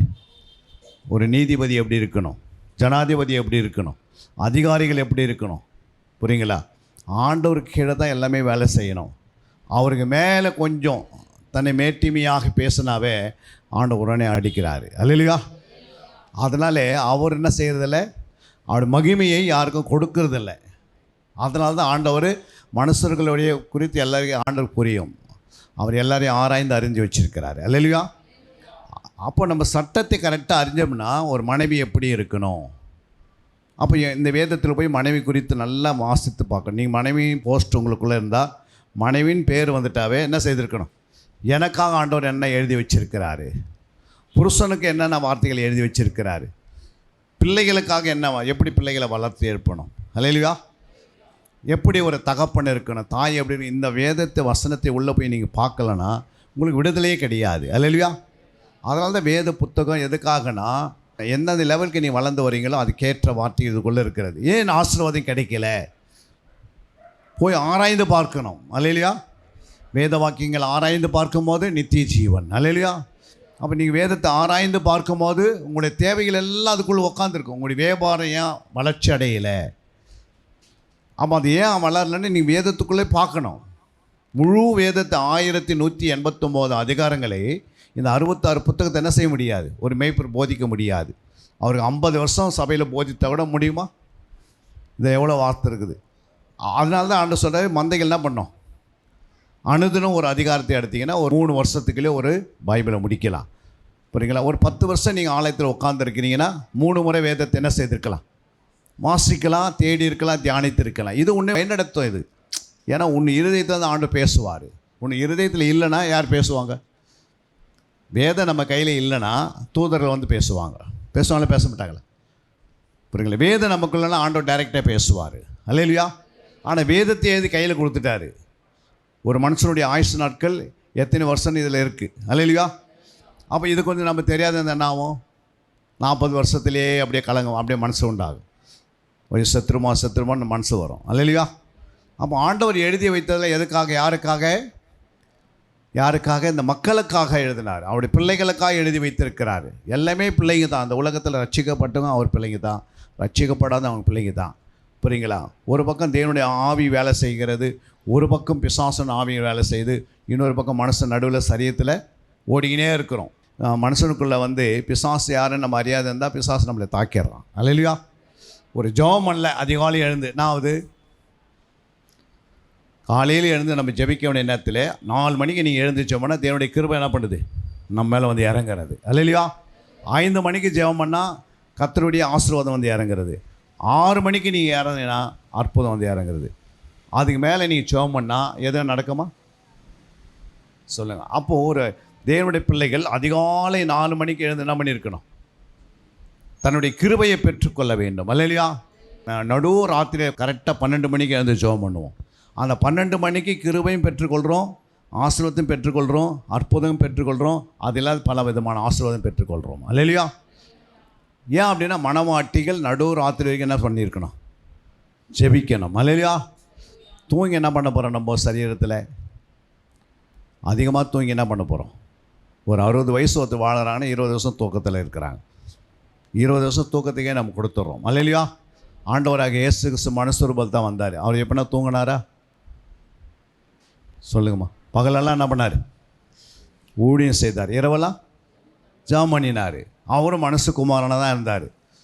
புரியுங்களா? இரண்டாவது அவர் என்ன குமார், 1 மனுஷகுமாரன், 2 தேவகுமாரன், 3வது என்ன குமாரன்? 1 மனுஷகுமாரன், 2 தேவகுமாரன், 3 தாவீதின் குமாரன். அல்லையா? தாவீது குமாரன்னா அரசாட்சிக்காக 1000 வருட அரசாட்சியில் வருவார். அன்றைக்கி தான் அவர் என்ன இருப்பார், தாவீதின் குமாரனை வேலை செய்வார். அல்லையா? ஏன் அப்படின்னா தாவீது என்ன பண்ணார், ஆளுகை செய்தார். அப்போ அரசாட்சியில் ராஜாதி ராஜாவாக நித்திய ராஜா உட்காருவார் சீட்டில். அல்லையா? அப்போ 1000 வருட அரசாட்சியில் அங்கே 1000 வருட அரசாட்சி வரும்போது இயேசு கிறிஸ்து இருப்பார், நித்திய ராஜாவாக இருப்பார். நம்ம என்ன இருப்போம், நம்ம ராஜாக்களாக ஆசாரிகளாக இருப்போம். அல்லையா? அதுக்கு தான் இப்போல்லாம் பயிற்சி நடக்குது. அன்றைக்கி நீங்கள் ராஜாவாக இருக்கும்போது எவ்வளோ ஆசீர்வாதம் உனக்கு. அத்தனை சொன்ன அவருடைய ரத்தத்தினால் கழுவப்பட்டவர்கள் ராஜாக்களாகவும் ஆசாரிகள் நான் ஏற்படுத்தியிருக்கிறேன்றாரு. அப்போ ஒரு நாள் ஆண்டவர் ஒன்று சீட்டில் உட்கார வைப்பார். புரியுங்களா? இந்த உலகத்தை ஆளுகை செய்வதற்காக. அல்லையா? இந்த பூமியோடு நம்ம போல மறுபடியும் ஒரு வாழ்க்கை பூமிக்கு வந்து மறுபடியும் திரும்பி 1000 வருடம் அரசாட்சி பண்ணுறோம். இந்த பூமியில் வந்து எத்தனை பேர் வரப்போகிறீங்க பூமிக்கு மறுபடியும் போய் கீழே? அல்லையா? மொத்தம் 7 உயிர்த்தேர்தல் இருக்கிறது. எத்தனை உயிர்த்தேர்தல்? 7 இருக்கிறது. அதில் வந்து 6வது உயிர்த்தேர்தலும் 7வது உயிர்த்தேர்தலுக்கும் 1000 வருட அரசாட்சியில் வரமாட்டாங்க. அல்லையா? 5 உயிர்த்தேர்தலில் நீங்கள் போயிட்டீங்கன்னா நிச்சயமாக உனக்கு என்ன உண்டு, அந்த 1000 சாட்சிக்குள்ளே உள்ள வரலாம். அல்லையா? அப்படி வேதத்தில் எழுதி வச்சிருக்கிறார். உயிர்த்தேர்தல் அவனவன் தன் வரிசையில் உயிர்ப்பிக்கப்படுவான். அப்போ வரிசை இருக்கிறது. அப்போ அந்த யார் எந்த வரிசை 7 வரிசை இருக்குது மொத்தமாக. இதெல்லாம் நமக்கு தெரிஞ்சிருக்கணும். அல்லையா? 1000 வருட சாட்சி முடிந்த பிறகு என்ன நடக்கும் பூமியில் சொல்லுங்கள்? பூமியில் என்ன நடக்க போகுது? வெள்ளை சிங்காசனம் உட்காரப்பட்டு நியாயத்தீர்க்கப்படும். அல்லையா? அதுக்கு பிறகு புதிய வானம் புதிய பூமி எல்லாம் உருவாக்கப்படும். புதிய எருசலேம் இறங்கி வரும். அல்லையா? ஆனால் நம்ம செய்ய வேண்டியது நமக்கு தெளிவாக ஆண்டவர் எழுதி கொடுத்துட்டார். பழைய ஏற்பாட்டினுடைய விசுவாசம் மாதிரி நமக்கு கிடையாது. பழைய ஏற்பாடு விசுவாசிகளுக்கு நேற்று அப்போ சாப்பிட்ருப்பாங்க, நாளைக்கு என்ன நடக்க போகுதுன்னு கிடையாது தெரியாது. அல்லையா? நம்ம முழு சரித்திரத்தை எழுதி நம்ம கையில் கொடுத்துட்டார் ஆண்டவர். நம்ம தான் வெளியேறி பெற்றவர்கள், நம்ம தான் பொக்கிஷம் உள்ளவர்கள், நம்ம தான் ஆசீர்வதிக்கப்பட்டவர்கள். தேவன் நம்ம வைத்தது அதிகமாய் காரியங்களை செய்து கொண்டு வருகிறார். அல்லையா? நம்ம தான் வெளியேறி பெற்றவர்கள். நீங்கள் யோசித்து பாருங்கள், எதுலேயும் குறையில்லாத ஒரு வாழ்க்கை வாழ்வது கிறிஸ்துவுடைய வாழ்க்கை தான். உலக மக்களுக்கு 1000 பிரச்சனை இருக்கும். சரிங்களா? ஆண்டோடைய பிள்ளைங்களுக்கு என்ன இருக்காது, பிரச்சனை இருக்காது. அவங்க எப்பவுமே என்ன பண்ணுவாங்க, மற்றவங்களை ஆசீர்வதிக்கிறதுக்காகவே ஓடிக்கொண்டிருப்பாங்க. அந்த மாதிரி தான் நம்ம ஓடணும். அல்லையா? நம்ம எதுவும் நம்ம கலங்கி உட்கார வேண்டிய அவசியம் இல்லை. ஏற்ற நேரங்கள் வரும்போது நமக்கு என்ன செய்யணுமோ ஆண்டவர் செய்துக்கினே வருவார். அவரை தேடு, அவரை தியானித்து பாரு, அவருக்காக என்ன பண்ணு, உட்காரு. ஒரு பலவீனம் வந்தாலும் எதுக்கு வருது, ஒரு வியாதி வந்தால் ஏன் வருது அதை ஆராய்ந்து பார்க்கணும். ஒரு நோய் வந்தால் ஏன் அதை ஆராய்ந்து பார்க்கணும். சின்ன ஒரு அடிப்பட்டால் அதை ஆராய்ந்து பார்க்கணும். உங்களை யாராவது ஒருத்தர் ஏதாவது பேசுனா ஏன் பேசுகிறாங்கன்னு அது குறித்து ஆராய்ந்து பார்க்கணும். அப்போ தான் தேவனை அறிகிற அறிவில் வளர முடியும். அல்லையா? நம்ம இஷ்டம் போல் போகிறோம் கிடையாது. புரியுங்களா? ஏதோ அறிவில்லாத அந்த ஆதிவாசிகள் போல் நம்ம வாழலை. நம்ம ரட்சிக்கப்பட்டவர்கள். நமக்குள்ளே கிறிஸ்து இருக்கிறார். நமக்குள்ளே யார் இருக்கிறது? கிறிஸ்து வாசமாக இருக்கிறார். கொலோசர் 1 அதிகாரம் 27 வசனத்தை நீங்கள் வாசித்தீங்கன்னா அங்கே சொல்லப்பட்டிருக்கிறது, புறஜாதிகளுக்குள் விளங்கிய இந்த ரகசியத்தில் உள்ள இந்த ரகசியத்தில் உள்ள மகிமையின் ஐஸ்வர்யம் இன்னதென்று மகிமையின் ஐஸ்வர்யம் என்னதென்று தேவன் தம்முடைய பரிசுத்தவான்களுக்கு தெரியப்படுத்த சித்தமானார். கிறிஸ்துவானவர் மகிமையின் நம்பிக்கையாக உங்களுக்குள் இருப்பதே அந்த ரகசியம். பாருங்க, இயேசு எங்க இருக்கிறாரு? உங்களுக்குள்ள இருக்கிறார். புரியுங்களா? ஏசப்பா ஏதாவது செய்யணும், ஏசப்பா உள்ள இருக்கிறது நமக்கு தெரியல. அல்லேலூயா. அப்போ அவர் சொல்லுவார், என்ன இன்னும் என்னை அறியாமையோ என்ன பண்ணுறாங்க, வாழறாங்களே. புரியுங்களா? உங்களை வீட்டுக்குள்ளே இயேசு வச்சுட்டு நம்ம என்ன பண்ணுறோம்? இங்கே அலையிறோம் ஏதாவது கிடைக்குமான்னு. அல்லேலூயா. யோசித்து பாருங்கள், நீங்கள் வீட்டில் இருக்கிறீங்க, வீட்டுக்காரர் சொன்னீங்க, எங்கள் வீட்டுக்காரு இப்போ தான் வருவான்னு சொன்னால் எவ்வளோ கஷ்டமாக இருக்கும். நான் இங்கே தான் நின்றுக்கிறேன்னு சொல்கிறாங்கடா, இல்லை வருவான்னு சொன்னால் எப்படி இருக்கும்? அப்போ வீட்டுக்காரர் எங்கே இருக்கிறாரு? வீட்டுக்குள்ளே இருக்கிறாரு. கேட்குறவங்க என்ன சொல்கிறோம்? இந்த வராருங்க அதை வராருங்க அப்படி சொன்ன ஏற்றுப்பாரா? இல்லைம்மா நான் இங்கே தான்மா இருக்கிறேன்றாரு. அப்போ ஏசு எங்கே இருக்கிறாரு? உனக்குள்ளே இருக்கிறார். அதனுடைய மகிமையின் ரகசியம் என்னது? அது ஒரு ரகசியம் என்ன? சீக்ரெட், மறைஞ்சிருக்கிறார். அல்லேலூயா. ஒரு மெமரி கார்டு எடுத்து பார்க்குறீங்க, அதில் 100 பேர் டான்ஸ் ஆடி இருக்கிறாங்க. அதுக்குள்ளே தெரியுது ஒரு 3 கோடு 4 கோடு இருக்குது பித்தளையில். அல்லேலூயா. அந்த மெமரி கார்டுக்குள்ளே என்ன இருக்குது? பார்க்கும்போது என்னமா இருக்குது? மெமரி கார்டு எத்தனை பேர் பார்த்துருக்கிறீங்க? ஒரு 4 கோடி பித்தளையில் இருக்குது. அதுக்குள்ளே 1000 பேர் டான்ஸ் ஆகி இருக்குதா? அதில் இருக்குதா? தெரியுதா? அதுக்குள்ளே 1000 பேர் இருக்கிறாங்க. 1000 பாடலில் லோடு பண்ணியிருக்கிறாங்க. யோசித்து பாருங்கள். உயிருள்ள மனுஷன் அதுக்குள்ளே இருக்கிறது தெரியுதா? தெரியல. ஆனால் அது எப்படி இருக்குது? ஒரு பிளாஸ்டிக் மாதிரி இருக்குது, ஒரு இரும்பு இருக்குது. இந்த நாலேஜையே கர்த்தர் என்ன பண்ண மனுஷனுக்கு கொடுத்தாரு. இந்த அறிவை கொடுக்க வைத்து 1000 பாட்டு அதுக்குள்ளே லோடு பண்ணி அதை எடுத்துகிட்டு போயினே இருக்கிறாங்க. அல்லேலூயா. ஆனால் அதில் 1000 பேர் இருக்குது. யாருக்குன்னா தெரியுமா? தெரியாது. ஆனால் அதுக்குள்ளே யார் இருக்கிறது? 1000 பாடல் இருக்கிறது. அல்லேலூயா. அதை காட்டின நமக்குள்ளே இயேசு இருக்கிறார் நமக்கே தெரிய மாட்டேங்குது. அதுக்குள்ளே 1000 பேர் இருக்கிறான்னு அது தெரியுது. இந்த அறிவு நமக்கு வேணும். எந்த அறிவு? இயேசு நமக்குள்ளே வாசமாக இருக்கிறாரு. அப்போ உனக்குள்ளே இருக்கிற இயேசு உனக்குள்ளே இருக்கும்போது எதுக்காக இருக்கிறாரு? உன் தேவைகளை பரிபூர்ணமாக சந்திப்பதற்காக. அதனால தான் மகிமையின் ஐஸ்வர்யம் என்னது? அவர் பேர் என்னது? மகிமையின் ஐஸ்வர்யம் எங்கே இருக்குது? உனக்குள்ளே வைத்துட்டாரு. நீ தான் அதை எடுத்து பயன்படுத்தணும். புரியுங்களா? அது உனக்கு அதிகாரம் கொடுத்துட்டாரு.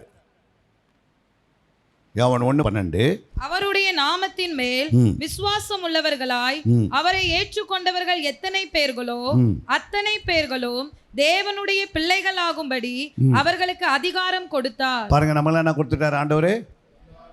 அவருடைய நாமத்தின் மேல் நமக்கு என்ன கொடுத்துருக்கிறாரு? பிள்ளைகள் ஆகும்படி நமக்கு ஒரு அதிகாரம் கொடுத்துருக்கிறாரு. அவரை நம்ம விசுவாசிக்கிறனால நம்ம கையில் எல்லாருக்கையிலையும் ஒரு அதிகாரம் இருக்குது. என்ன அதிகாரம் அது? விசுவாசியில் போனால் போயிடும், வியாதி போனால் போயிடும். புரியுங்களா? உனக்கு என்ன வேணும்னா வானம் வரும். ஏன்னா உனக்குள்ளே ஒரு அதிகாரம் இருக்கிறது. அந்த அதிகாரத்தை யார் பயன்படுத்துவாங்க? யாருக்குள்ளே இயேசு இருக்கிறாரோ அவங்க தான் பயன்படுத்துவாங்க. அல்லேலூயா. அப்போ ஆண்டவர் இயேசு உனக்குள்ளே வந்துட்டார், அதிகாரத்தை உங்கள் கையில் கொடுத்துட்டாரு. அந்த அதிகாரத்தை நாம் பயன்படுத்தாத இருந்தால் யாருக்கு லாபம்? யாருக்கு நஷ்டம்? நமக்கு தான் நஷ்டம். அல்லேலூயா. நீங்கள் எப்படி வாயை திறந்து பேசுகிறீங்களோ அப்படி தான் உங்கள் வாழ்க்கை இருக்கும். புரியுங்களா? அதனால தான் ஆண்டவர் என்ன பண்ணார்? உனக்குள்ள ஆவியானவர் இருக்கிறாரு. அல்லேலூயா. வாசிங்க அந்த வசனத்தை. ஆவியான உனக்குள்ளே இருக்கிறதே காட்டுறாரு பாருங்க. ஆண்ட 16:13 யோவான்.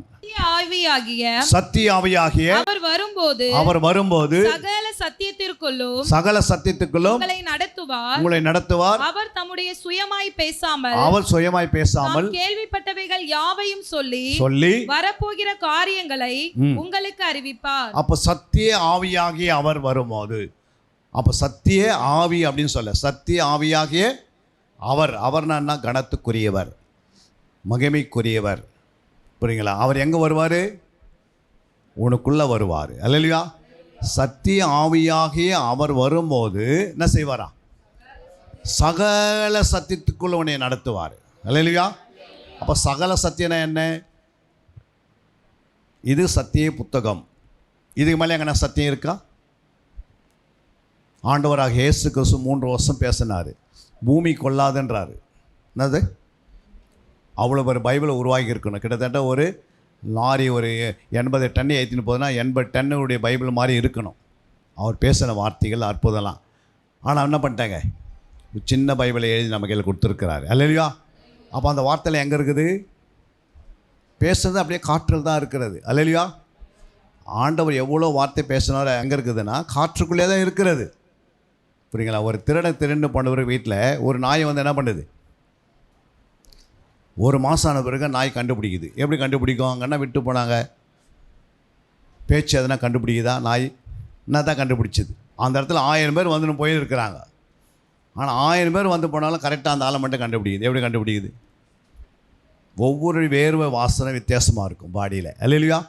அதனால தான் அது கண்டுபிடிச்சது.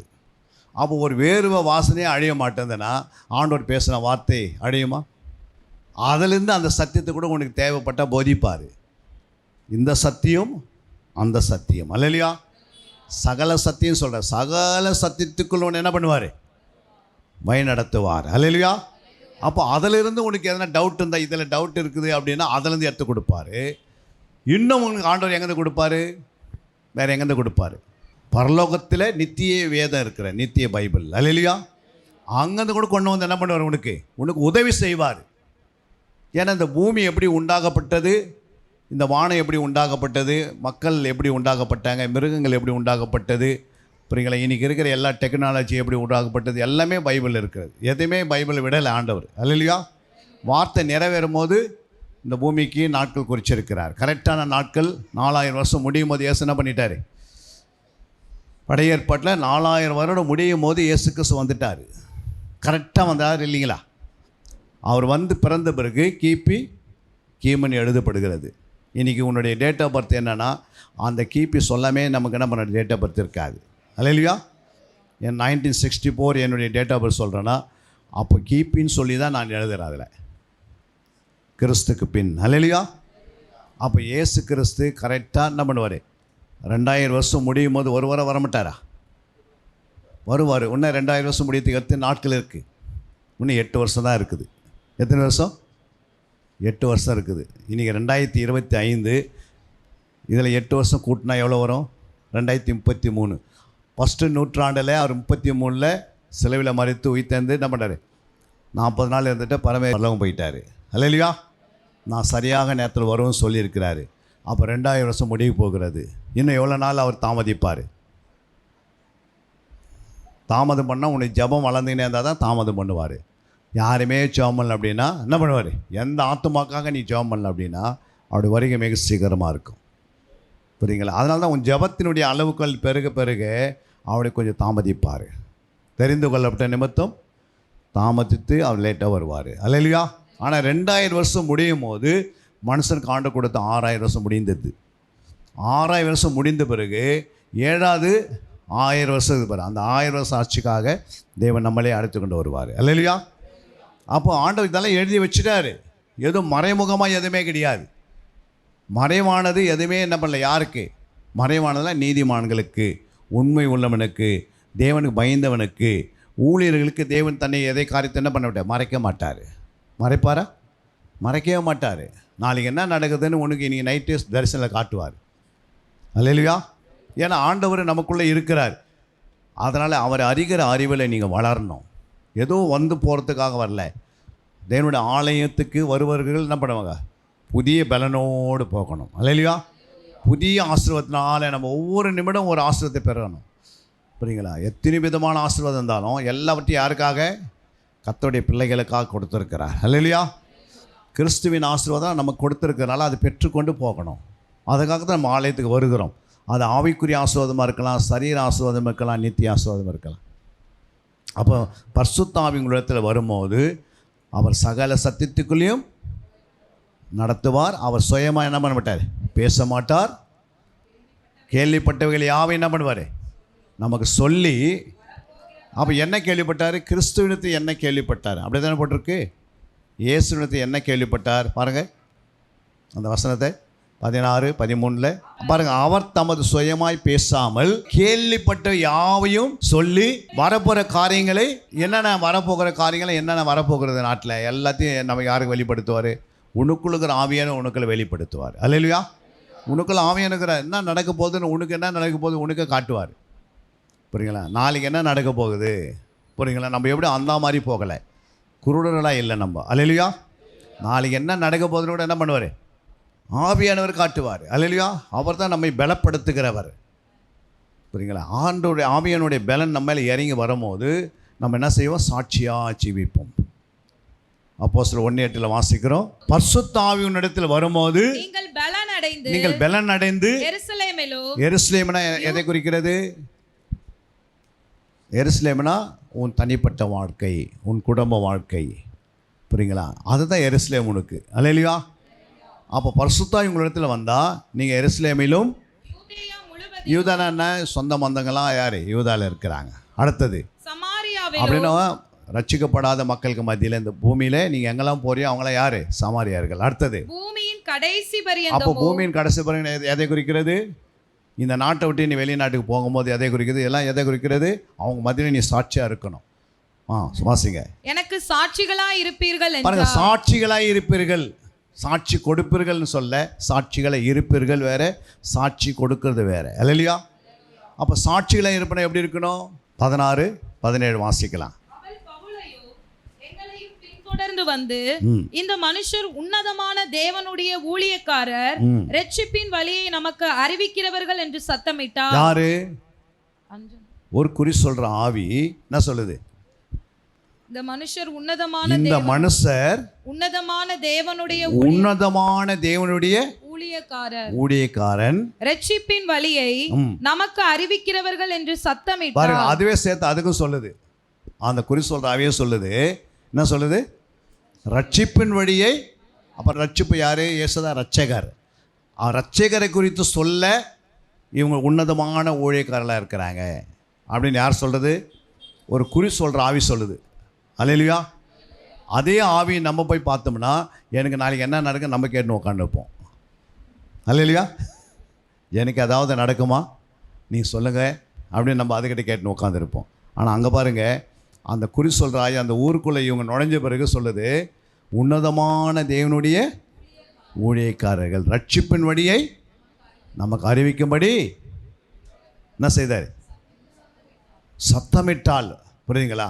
பாதி சுவிசேஷம் அந்த ஆவியை அறிவிக்குது உலகத்துக்கு. அல்லேலூயா.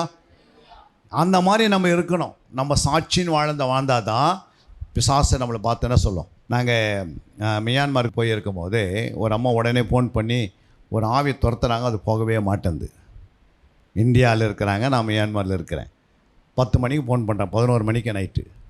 அவங்களும் இயேசு நாமத்தில் போனால் போக மாட்டேங்குது, இயேசு நாமத்தில் போனால் போக மாட்டேங்குது. அல்லேலூயா. உடனே எனக்கு என்ன பண்ண, வீடியோ காலில் வந்தாங்க. உடனே அந்த பிசாசிய முகத்தை பார்த்தருக்கு அவரை எனக்கு காட்டாதே. அந்த அம்மா சொல்கிறாங்க, ஏன் காட்டக்கூடாது அவரை அப்படின்னு கேட்குறாங்க அந்த அம்மா. அதுக்கு அந்த ஆவி சொல்லுது, 24 மணி நேரம் இயேசு அவருக்குள்ளே இருக்கிறாரு அப்படின்னு. யார் சொல்கிறது? அந்த ஆவி சொல்லுது. அப்போ நம்ம யாருன்னு பிசாசு சொல்லும். புரியுங்களா? நம்மளை யாருன்னு பிசாசுக்கு தெரியும். தெரியுமா தெரியாதா? தேவனுக்கு தெரியும், பிசாசுக்கு தெரியும், நமக்கும் தெரியும் நம்ம யாருன்னு. அல்லேலூயா. மற்றவங்களுக்கு தான் தெரியாது. ஆனால் ஆவியானவர் நமக்குள்ளே இருக்கும்போது நம்ம குறித்து A to Z என்ன பண்ணுறார்? எல்லாத்தையும் ஆராய்ந்து அறிஞ்சு வச்சிருக்கிறார். அதனால தான் ஆவியானவர் எப்போவுமே என்ன பண்ணோம்? அவர் என்ன செய்வார்? நமக்கு எதுக்காக வந்தானா சாட்சியாக ஜீவிக்கணும். உன் தனிப்பட்ட வாழ்க்கையில் சாட்சி இருக்குதா? மனசாட்சி சொல்லணும், நான் பர்ஃபெக்டாக இருக்கிறேன், ஜெபத்தில் கரெக்டாக இருக்கிறேன், கரெக்டாக ஆண்டவர் சமூகத்தில் நான் கொடுக்க வேண்டிய நேரத்தை என்ன பண்ணேன்? தசம்பாகமாக 2 hour 40 நிமிஷம், ஒரு நாளைக்கு 24 மணி நேரம். நான் ரட்சிக்கப்பட்டேன், அவருடைய ரத்தத்தினால் கழுவப்பட்டிருக்கிறேன், அவருடைய வேதத்தை நான் அறியணும், நான் அதிகாலை எழுந்து நான் ஆண்டவரோடு பேசுவேன் அப்படின்னு நம்ம சொல்ல முடியுதா? எத்தனை பேர் நம்ம அதிகாலை 4 மணிக்கு எழுந்து 4ஆம் ஜாமத்தில் ஜெபிக்கிற மட்டும் கரங்களை உயர்த்தி ஒரு அலையிலே சொல்லுங்க பார்க்கலாம். பாருங்க, அலையிலேயே வரல.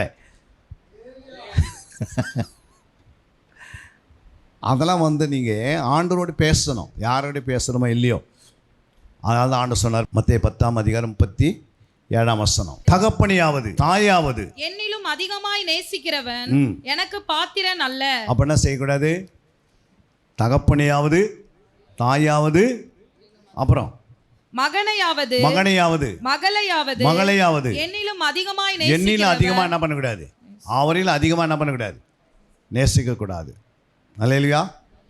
அப்போ நேசித்தா என்ன நடக்கும்? இப்போ உனக்கு ஒருத்தர் உன்னை பெற்றெடுத்து, உங்கள் தாய் உன்னை பெற்றெடுத்தாங்க. புரியுங்களா? தாயின் கருவிலேருந்து என்ன பண்ணாங்க? 10 மாதம் சுமந்து உன்னை பெற்றெடுத்து உன்னை பாலாட்டி உன்னை சீராட்டி உன் தேவைகள்லாம் சந்தித்து உன்னை வளர்த்து உனக்காக ஸ்கூலுக்கு அனுப்பி காலேஜுக்கு அனுப்பி இப்போ நீ ஒரு பெரிய ஆளாக மாறிட்டேன். இப்போ யாரை நேசிப்பீங்க சொல்லுங்கள்? தாயை தான் நேசிப்போம் இல்லையா? ஆனால் ஆண்டவர் என்ன சொல்கிறாரு? உன் தகப்பனையாவது தாயாவது மகனையாவது மகளையாவது என்ன பண்ணு, எண்ணில் என்ன பண்ணிடாதே, அதிகமாக நேசித்துறாதே. ஏன் அப்படி சொல்கிறார் ஆண்டவர்? சொல்லுங்க, ஏன் அந்த வார்த்தை ஆண்டவர் சொன்னார்? இவ்வளோ கஷ்டப்பட்டு தாய் உன்னை வளர்த்தாங்க, தகப்பனை உன்னை வளர்த்துருக்குறாங்க, புரியுங்களா? அவங்கள அதிகமாக நேசிப்பீங்களா? ஆண்டவர் அதிகமாக நேசிப்பீங்களா? தாயை தானே நேசிப்பீங்க. ஆனால் நீங்கள் ரட்சிக்கப்பட்ட பாருங்க, அவங்க காட்டின அன்பை காட்டிலையும் அதிகமான அன்பு இயேசு நம்ம கொடுத்துட்டாரு சிலுவையின் வழியாக. அதனால் நம்மளை தத்து எடுத்துட்டாரு. நீங்கள் அப்படியே மறிச்சிருந்தால் நரகத்துக்கு போயிட்டு இருக்கோம் ஆத்மா. அந்த நரகத்துக்கு தப்பிப்பதற்கு ஆண்டவர் என்ன பண்ணார்? தன்னோட வெளியேறப்பட்ட ரத்தத்தினாலே நம்ம என்ன பண்ணிட்டார்? ரட்சித்து மீட்டு எடுத்து வந்து சபையில் உட்கார வச்சுட்டாரு, புரியுதுங்களா? இப்போ உனக்கு நித்திய ஜீவனம் இருக்கிறது கூடவே, அல்லேலூயா. அப்போது ஆத்மாவை என்ன பண்ணிட்டாரு? விலை கொடுத்து வாங்கிட்டார். தாயை காட்டிலும் அதிகமான அன்பு செலுத்திட்டார், விலை கொடுத்து வாங்கியிருக்கிறாரு. இப்போ அதனால தான் சொல்கிறாரு, நீ என்னையிலும் என்ன பண்ணாத, நீ யாரையும் அதிகமாக என்ன பண்ணிடாத, நேசித்திராதே, புரியுங்களா? அப்போது ஆபிரகாம் ஈசாக்கு என்ன பண்ணிட்டார்? ஆண்டவரையும் அதிகமாக நேசித்தார். என்ன விலை வந்தது?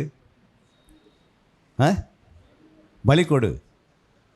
நீ எதை அதிகமாக நேசிக்கிறாயோ அது கர்த்தர் பிடிங்கிடுவார் உங்ககிட்டருந்து, புரியுங்களா? எந்த டூ வீலராக இருக்கலாம், ஃபோர் வீலராக இருக்கலாம், வீடாக இருக்கலாம், நீ எது இருந்தாலும் உங்கள்கிட்ட அதை என்ன பண்ணிவிடுவார்?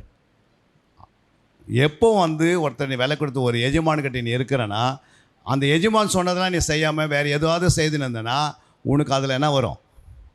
குறைபாடு வந்துனே இருக்கும். ஏன்னா எஜமான் ஒருத்தர் நம்முடைய இயேசு எஜமானாக இருந்து நம்மளை விலை கொடுத்து வாங்கிட்டார். இனிமேல் நம்ம அவருக்கு தான் சொந்தம், அவருக்கு தான் அடிமை. அவர் சித்தத்தை கரெக்டாக என்ன பண்ணணும், செய்யணும். இல்லைங்க எனக்கு வந்து ஜெபம் பண்ணுறதுக்கு டைமே இல்லை அப்படின்னா உன் வாழ்க்கையில் நிறையா என்ன பண்ணணும்? ஒரு எஜமான் விட்டு வேலையை விட்டு நீ எஜமானுக்கிட்ட வேலை செய்யும்போது இஷ்டம் போல் நீ வேலை செய்தால் என்ன பண்ணுவார்? அடிக்கடிக்கு என்ன பண்ணுவார்? அவருக்கு தெரியும் எங்கே கை வச்சா நீ என்னென்ன பலவீனம் வருன்னு. எல்லாமே அவருடைய கரத்தில் இருக்கிறது, அல்லேலூயா. அப்போ விலை கொடுத்து வாங்கிட்ட வரைக்கும் முன்னாடி நம்ம எப்படி இருக்கணும்? கீழ்ப்படியணும், அவர் சொன்னபடி அவருக்கு அன்பு கூறணும், புரியுங்களா? அப்போ எண்ணிலும் நீங்கள் என்ன பண்ணுங்கள்? யாரையும் என்ன பண்ணக்கூடாது. நீங்கள் ஆண்டவரை, நீங்கள் உங்கள் தாயை 1 மணி நேரம் நேசித்திருந்தா ஆண்டவர் எத்தனை மணி நேசிக்கணும் சொல்லுங்கள்? உங்கள் தாயை நீங்கள் 1 மணி நேசித்திருந்தா ஆண்டவர் எவ்வளோ நேரம் நேசிக்கணும்? அவர் விலை கொடுத்து ஒன்று வாங்கியிருக்கிறாரு, எவ்வளோ நேசிக்கணும்? 1 ஹவர் 10 நிமிஷம் தான் நேசிக்கணும், அல்லேலூயா. ஆண்டவர் நீங்கள் தாயை அதிகமாக நேசித்துட்டீங்க, தகப்பனை அதிகமாக நேசித்தீங்க. யோசித்து பாருங்கள், யாக்கோபு அதிகமாக யாரை நேசித்தார்? 12 பிள்ளைங்களை அதிகமாக யாரை நேசித்தார்? என்ன நடந்தது? ஒரு 20 வருஷம் காணாதே போயிட்டார், அல்லேலூயா. அவர் ஊரெல்லாம் தேடினா கூட கிடைக்கல, புரியுங்களா? அப்போ யார் அதிகமாக இதெல்லாம் பார்த்து நீங்கள் நேசித்துலாம் பார்த்துக்க, புரியுங்க. ஏசா அதிகமாக எதை நேசித்தான்? ஏசா யாரை அதிகமாக நேசித்தான்னா கூட அதிகமாக நேசித்தான். சேஷ்ட புத்திர பாகத்தை இழந்துட்டான், அல்லேலூயா. அப்போ யோசித்து பாருங்கள், யூதாஸ் அதிகமாக எதை நேசித்தான்? பணத்தை அதிகமாக நேசித்தான். ஆண்டவரை விட்டுட்டாங்க. பக்கத்தில் தான் ஆண்டவர் இருந்தார். 3 வருஷம் பக்கத்தில் இருந்த ஆண்டவரை விட்டுட்டு யாரை அதிகமாக நேசிக்கிறான்? அது மாதிரி நம்ம எது மேலே நம்முடைய கண்ணு போயின்னு இருக்குதோ நம்ம நிறைய நமக்குள்ளே இழப்பு வரும். கெட்ட குமாரன் எதை அதிகமாக நேசித்தான்? நம்மக்குள்ளே வந்து பாவம் இல்லை, நம்ம ஆண்டவர் கீழ்ப்படியில் இல்லை, ஆண்டவர்கிட்ட நம்ம சரியாக நடக்கலாம் கூட நீங்கள் என்னை ஆசீர்வதின்னு சொன்னால் ஆண்டவர் ஆசீர்வதிப்பார். ஏன்னா நீ வாயை தந்து ஜெபம் பண்ணி இருக்கிற, ஆசீர்வதிப்பார். ஆசீர்வதிட்டாரா? இப்போ கெட்ட குமாரன் எனக்கு என்ன பண்ணுங்க, என் பங்கை கொடுன்னு சொன்னும் போது ஆண்டவர் கொடுத்தாரா இல்லையா? கொடுத்தார். கொடுக்கும் போதே அவன் என்ன பண்ணுவான்? ஒரு நாளைக்கு பன்றிக்கு போடுகிற தவிடு கூட அவனுக்கு கிடைக்காதுன்னு யாருக்கு தெரியும்? கெட்ட குமாரனுக்கு தெரியாது, ஆனால் யாருக்கு தெரியும்? ஆண்டவருக்கு தெரியும். அப்போ நீ ஆசீர்வதி கேட்டால் கொடுப்பாரு. ஆனால் முடிவு என்ன ஆகும்? மறுபடியும் திருமணம் பேக் போய் நிறையா கஷ்டப்பட்டு அடிப்பட்டு உதப்பட்டு வந்து அப்புறம் ஆண்டவர்கிட்ட வரதை காட்டிலும் முதலே நம்ம என்ன பண்ணோம்? நல்ல குமாரனே வாழ்ந்துடணும், அல்லேலூயா. அப்போ ஆண்டோட பாதத்தையே பிடிச்சிக்கணும். அதை தான் ஆண்டவர் எண்ணிலும் அதிகமாக யாரும் என்ன பண்ணிக்காது, எல்லாரையும் நீ நேசி, புரியுங்களா? ஆனால் என்ன பண்ணாதே, எண்ணிலும் அதிகம் நேசிக்காதே. அந்த வார்த்தையை நம்ம கரெக்டாக பிடிச்சிக்கணுங்கன்னா உங்கள் வாழ்க்கையில் ஆண்டவருக்கு முதல் இடத்தை கொடுக்க ஆரம்பிச்சிட்டிங்கன்னா அது ஊழியமாக இருக்கலாம், சபையாக இருக்கலாம், இல்லை ஒரு மீட்டிங்காக இருக்கலாம், ஒரு ஆராதனை கூடியாக இருக்கலாம், ஒரு உபவாச கூடியாக இருக்கலாம், ஒரு இரவு ஜபமாக இருக்கலாம், இல்லை தேவனுடைய பாதத்தில் வந்து ஒரு சண்டே கிளாஸாக இருக்கலாம். ஆண்டவர் கொடுக்க வேண்டியதை நீங்கள் கரெக்டாக கொடுத்தினே வந்தால் போதும். புரியுதுங்களா? உன்னை ஆண்டவர் மறுமலர்ச்சியோடு வச்சுப்பார். அல்லேலூயா. ஆசீர்வாதம் உன்னை தேடி வந்துனே இருக்கும். புரியுங்களா? ஏன்னா அவருக்கு தெரியும் என் பிள்ளை என்ன பண்ணுறாரு. தானியேல் யாரை அதிகமாக நேசித்தார்? சாத்ராக் மேஷாக் ஆபேக் யாரை அதிகமாக நேசித்தாங்க? ஆண்டவரை நேசித்தாங்க. ஒரு நாள் அந்த நேபுகாத்நேச்சரே வந்து தானியேலுடைய பாதத்தில் முத்தமிடுகிறாரு. தானியேலுடைய பாதத்தை பிடிக்கிறாரு. தானியேல் சொல்கிறாரு, நீ ஏன் பாதத்தை பிடிக்காதப்பா? அல்லேலூயா. ஏன்னா ஒரு ரகசியத்தை சொன்ன பிறகு முழுமையாக சரணடைஞ்சிட்டான், முழுமையாக மனம் திரும்பினான். புரியுங்களா? அப்போ ஏன் மனம் திரும்பினா? அவன் உண்மை உத்தமனாக இருந்தார் தானியேல். இந்த பட்டணத்தில் வந்து இருக்கிற ராஜாக்களும் உன் பாதத்தில் வரணும்னா நம்ம உண்மையும் உத்தமமாக இருக்கணும். அல்லேலூயா. நம்ம யாருக்கிட்ட போய் என்ன பண்ணக்கூடாது, நம்முடைய தகப்பன் யாருன்னு நமக்கு முதல்ல தெரியணும். நம்ம தகப்பன் யார்? யார் நம்ம தகப்பன்? யாருப்பா? பிச்சைக்காரா? யார்? ஐஸ்வர்யமுள்ள தேவன். அல்லேலூயா. பொண்ணு அவருடையது, வெள்ளி அவருடையது, பூமி அவருடையது, வானம் அவருடையது, சிங்காசனம் அவருடையது, பூமியில் உள்ளவைகளும் அவருடையது. அல்லேலூயா. அப்போ அவரை என்ன பண்ணியிருக்கணும்? நம்ம அவ்வளோ பெரிய தேவன் நம்மோட கூட இருக்கிறார். புரியுங்களா? இந்த பூமியில் தண்ணி நம்மளை தாக்கலாம், ஆனால் தண்ணீர் மேலே நடந்து வராரு. புரியுங்களா? தண்ணீர் மேல் நடக்கிறாரு, தண்ணீரை ரசமாக மாற்றுகிறாரு, தண்ணீரே பிரிக்கிறாரு. அல்லேலூயா. தண்ணியிலே ரோடு போட்டு தராருன்னா எவ்வளோ பெரிய தேவனை யோசித்து பாருங்கள். கடலில் என்ன மாதிரி ரோடு போட முடியுமா? செத்து போன மனுஷனை 4 நாள் 10 பேருக்கு என்ன பண்ணுறாரு? உயிரோடு எழுப்புறாரு. உலகத்தில் இருக்கிற அத்தனை டாக்டரும் ஒன்றா கூட்டி சேர்த்து, எல்லா ஸ்பெஷலிஸ்டெலாம் எல்லாம் கூட்டி சேர்த்து, அந்த லாசருக்குள்ளே இருக்கிற ரத்தத்தை மட்டும் நீங்கள் மாற்றி கொடுங்க, நான் உயிரோடு எழுப்புன்னு சொல்கிறாருன்னா மாற்ற முடியுமா? மாற்ற முடியாது. புரியுதுங்களா?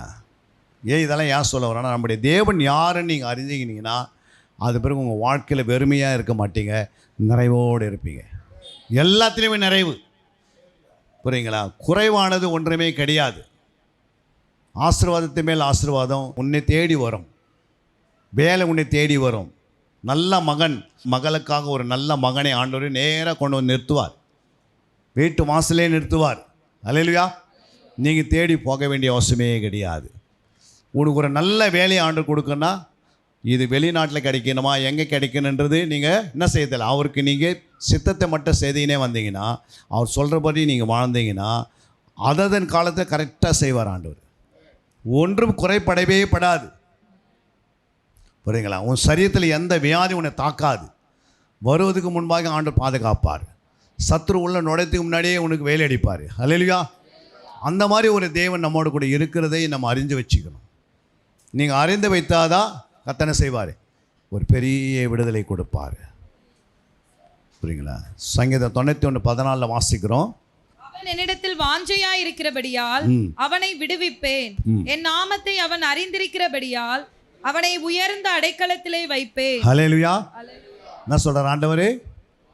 அவன் என்னிடத்தில், அவனோ அவளோ என்னிடத்தில் எப்படி இருக்கணுமா? வாஞ்சியா இருந்தாலே என்ன பண்ணுவார்? விடுவிப்பார். எதிலேருந்து விடுவிப்பார்? அந்த 91 சங்கீதத்தில் 1ஆம் வசனத்திலிருந்து 13ஆம் வசனம் வரைக்கும் சில காரியத்தை எழுதியிருக்கிறார் ஆண்டவர். புரியுங்களா? அதிலேருந்து உன்னை விடுவிச்சிடுவார். எதுலேருந்து? வாஞ்சியாக இருந்தால் எதில் விடுவிப்பார்? அதில் என்னென்ன இருக்குது? மாதையன் கூடாரத்தை. அப்போ அவரிடத்தில் வாஞ்சியாக இருந்தாவே அணுகாது. அப்போ அதில் என்ன எழுதியிருக்குது நீ பாருங்கள். 91வது சங்கீதத்தில் 1ஆம் வசனத்துலேருந்து 13வது வரைக்கும் எழுதி வச்சிருக்கிறார். கிட்டத்தட்ட 10 பாயிண்ட் 12 பாயிண்ட்டுக்கு மேலே வருது. அத்தனையிலேருந்து உன்னை விடுதலை ஆக்கிடுவார். அல்லேலூயா. ஒரே ஒரு வாஞ்சை இருந்தால் போதும். உன் இருதயத்தில் என்ன இருக்கணும்? வாஞ்சை. புரியுங்களா? தாய் தன் பிள்ளை மேலே என்ன பண்ணுது? தாய் அந்த குழந்தை என்ன பண்ண? தாய் மேலே, தாய் பாலின் மேலே ரொம்ப வாஞ்சியாக இருக்கும். புரியுங்களா? அதுபோல் நம்ம என்ன பண்ணோம்?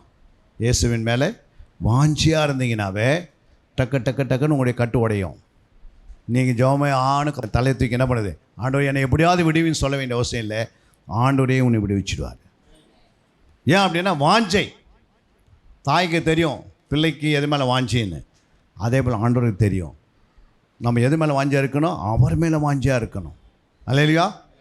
அப்போ முதலாவது வாஞ்சை இருந்தால் 1 13 வசனம் வரைக்கும் நம்ம நிறைவேற்றி தராரு அந்த அதிகாரத்தில்.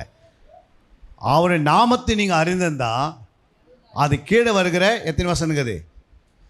14. அப்புறம் அது பிறகு எத்தனை வசனம் இருக்குது? 15 16 இருக்குதா? அத்தனை வசனத்தை நிறைவேற்றுவார். அவர் நாமத்தை மட்டும் அறிந்து வச்சுருந்தீங்கன்னா, நாமத்தை அறியும் போது உயர்ந்த அடைத்திரு போகிறீங்க. வாஞ்சா இருந்தால் எல்லாத்திலையும் விடுவிக்கிறாரு. எந்த ஒரு குறையில்லாத வாழ்க்கை, சமாதானமான ஒரு வாழ்க்கை. நீங்கள் எங்கே போனாலும் கர்த்தர் உன்னோடு இருக்கிறதை நீங்கள் அறிஞ்சு கொள்வீங்க. ஆண்டவர் உங்களோடு வருகிறதை நீங்கள் பார்ப்பீங்க. நீங்கள் படுத்து தூங்கும் போது எதை குறித்து கவலைப்பட மாட்டீங்க. கர்த்தர் உன்னோடு இருக்கிறாரதை நீங்களே அறிந்து அவரோடு பேசிக்கொண்டே இருப்பீங்க. அல்லேலூயா. அதனால தான் அவருடைய நாமத்தை அறிந்து கொள்ள வேண்டும். எப்படி அறிந்து கொள்வது? வேதத்திலேருந்து சில பாயிண்ட்டை நம்ம எடுக்க போகிறோம். வேதத்தில் 3 காரியங்கள் மிக முக்கியம். ஒன்று, இந்த வேதத்தை 1169 அதிகாரத்தை நம்ம ஒன்று தேடி வாசிக்கணும். என்ன செய்யணும்? தேடி வாசிக்கணும். இரண்டாவது, ஒன்று தேடிட்டீங்க, அதை என்ன செய்யணும்? ஒரு குப்பையிலேருந்து ஒரு இரும்பை எடுத்துருக்கிறீங்க. ரெண்டாவது என்ன பண்ணணும்? அந்த இரும்பை அதில் என்ன செய்ய முடியும்? புரியுதுங்களா? குப்பையில் ஒரு இரும்பு இருந்தது, அது ரொம்ப துரும்படிச்சிட்டு இருந்தது. ஃபஸ்ட்டு அந்த இரும்பை உருகுறீங்க. அதுக்கடுத்து என்ன செய்யணும்?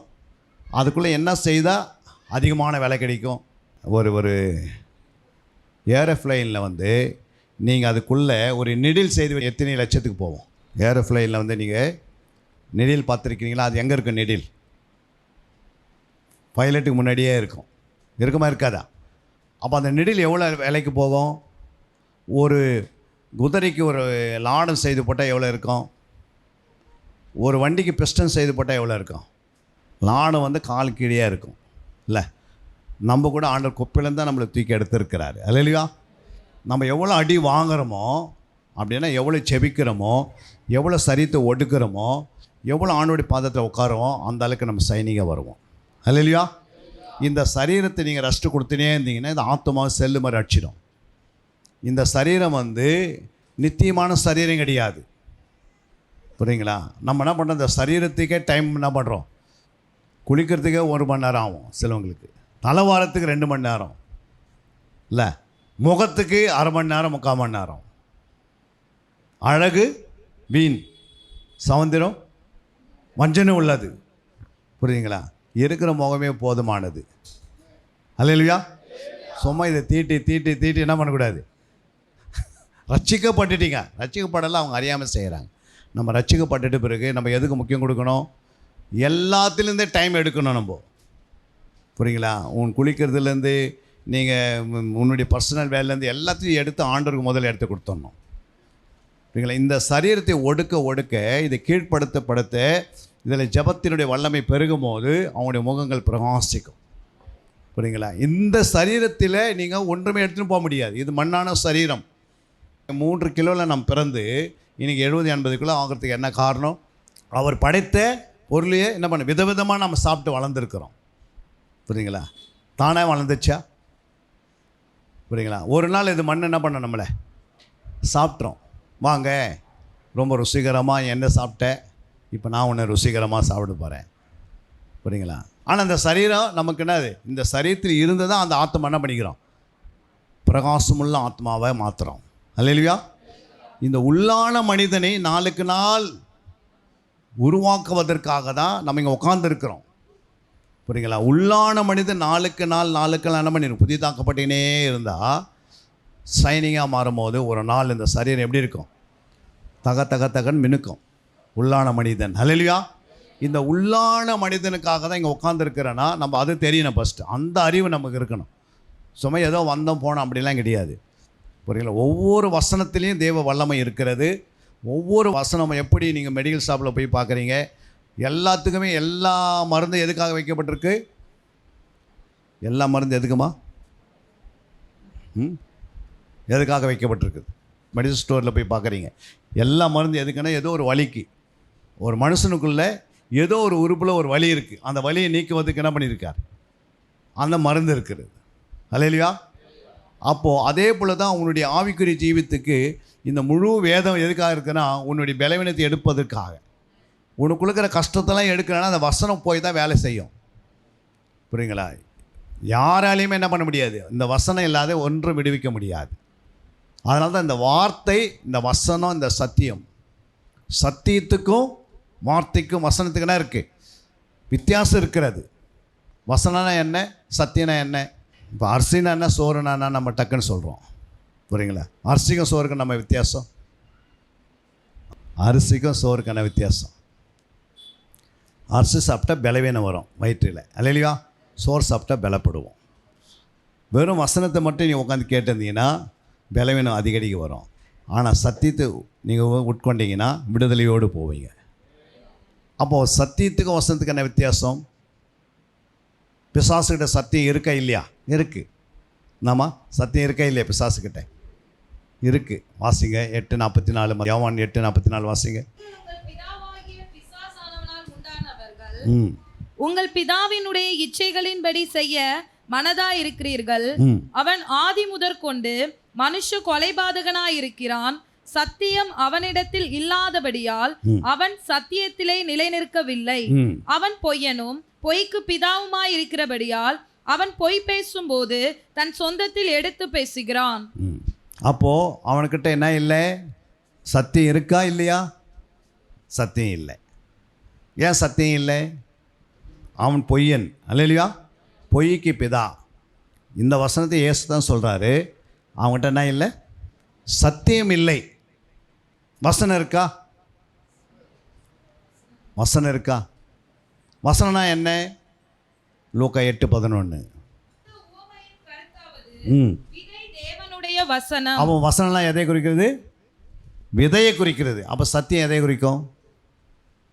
வசனம் விதையாக இருந்தால் எதை குறிக்கிறது? விதை வசனமாக இருந்தால் அப்போ சத்தியம் எதை குறிக்கும்? யாரோ சொன்னாங்களே, கனி. கரங்களை தட்டுங்க. சத்தியம் தான் கனி, அல்லையா? அதனால தான் பிசாசுக்கிட்டனா இல்லை, கனி இல்லை, அன்பு இல்லை. புரியுங்களா? நீடி பொறுமை இருக்குதா பிசாசுக்கிட்ட? இச்சை அடக்கம் இருக்குதா? சந்தோஷம் இருக்குதா? சமாதானம் இருக்குதா? எதுவுமே இல்லை. ஏன் அப்படின்னா இயேசுக்கிட்ட தான் இது எல்லாமே இருந்தது. அதனால தான் அவர்கிட்ட வசனமும் இருந்தது, சத்தியமாக இருந்தது, அல்லையா?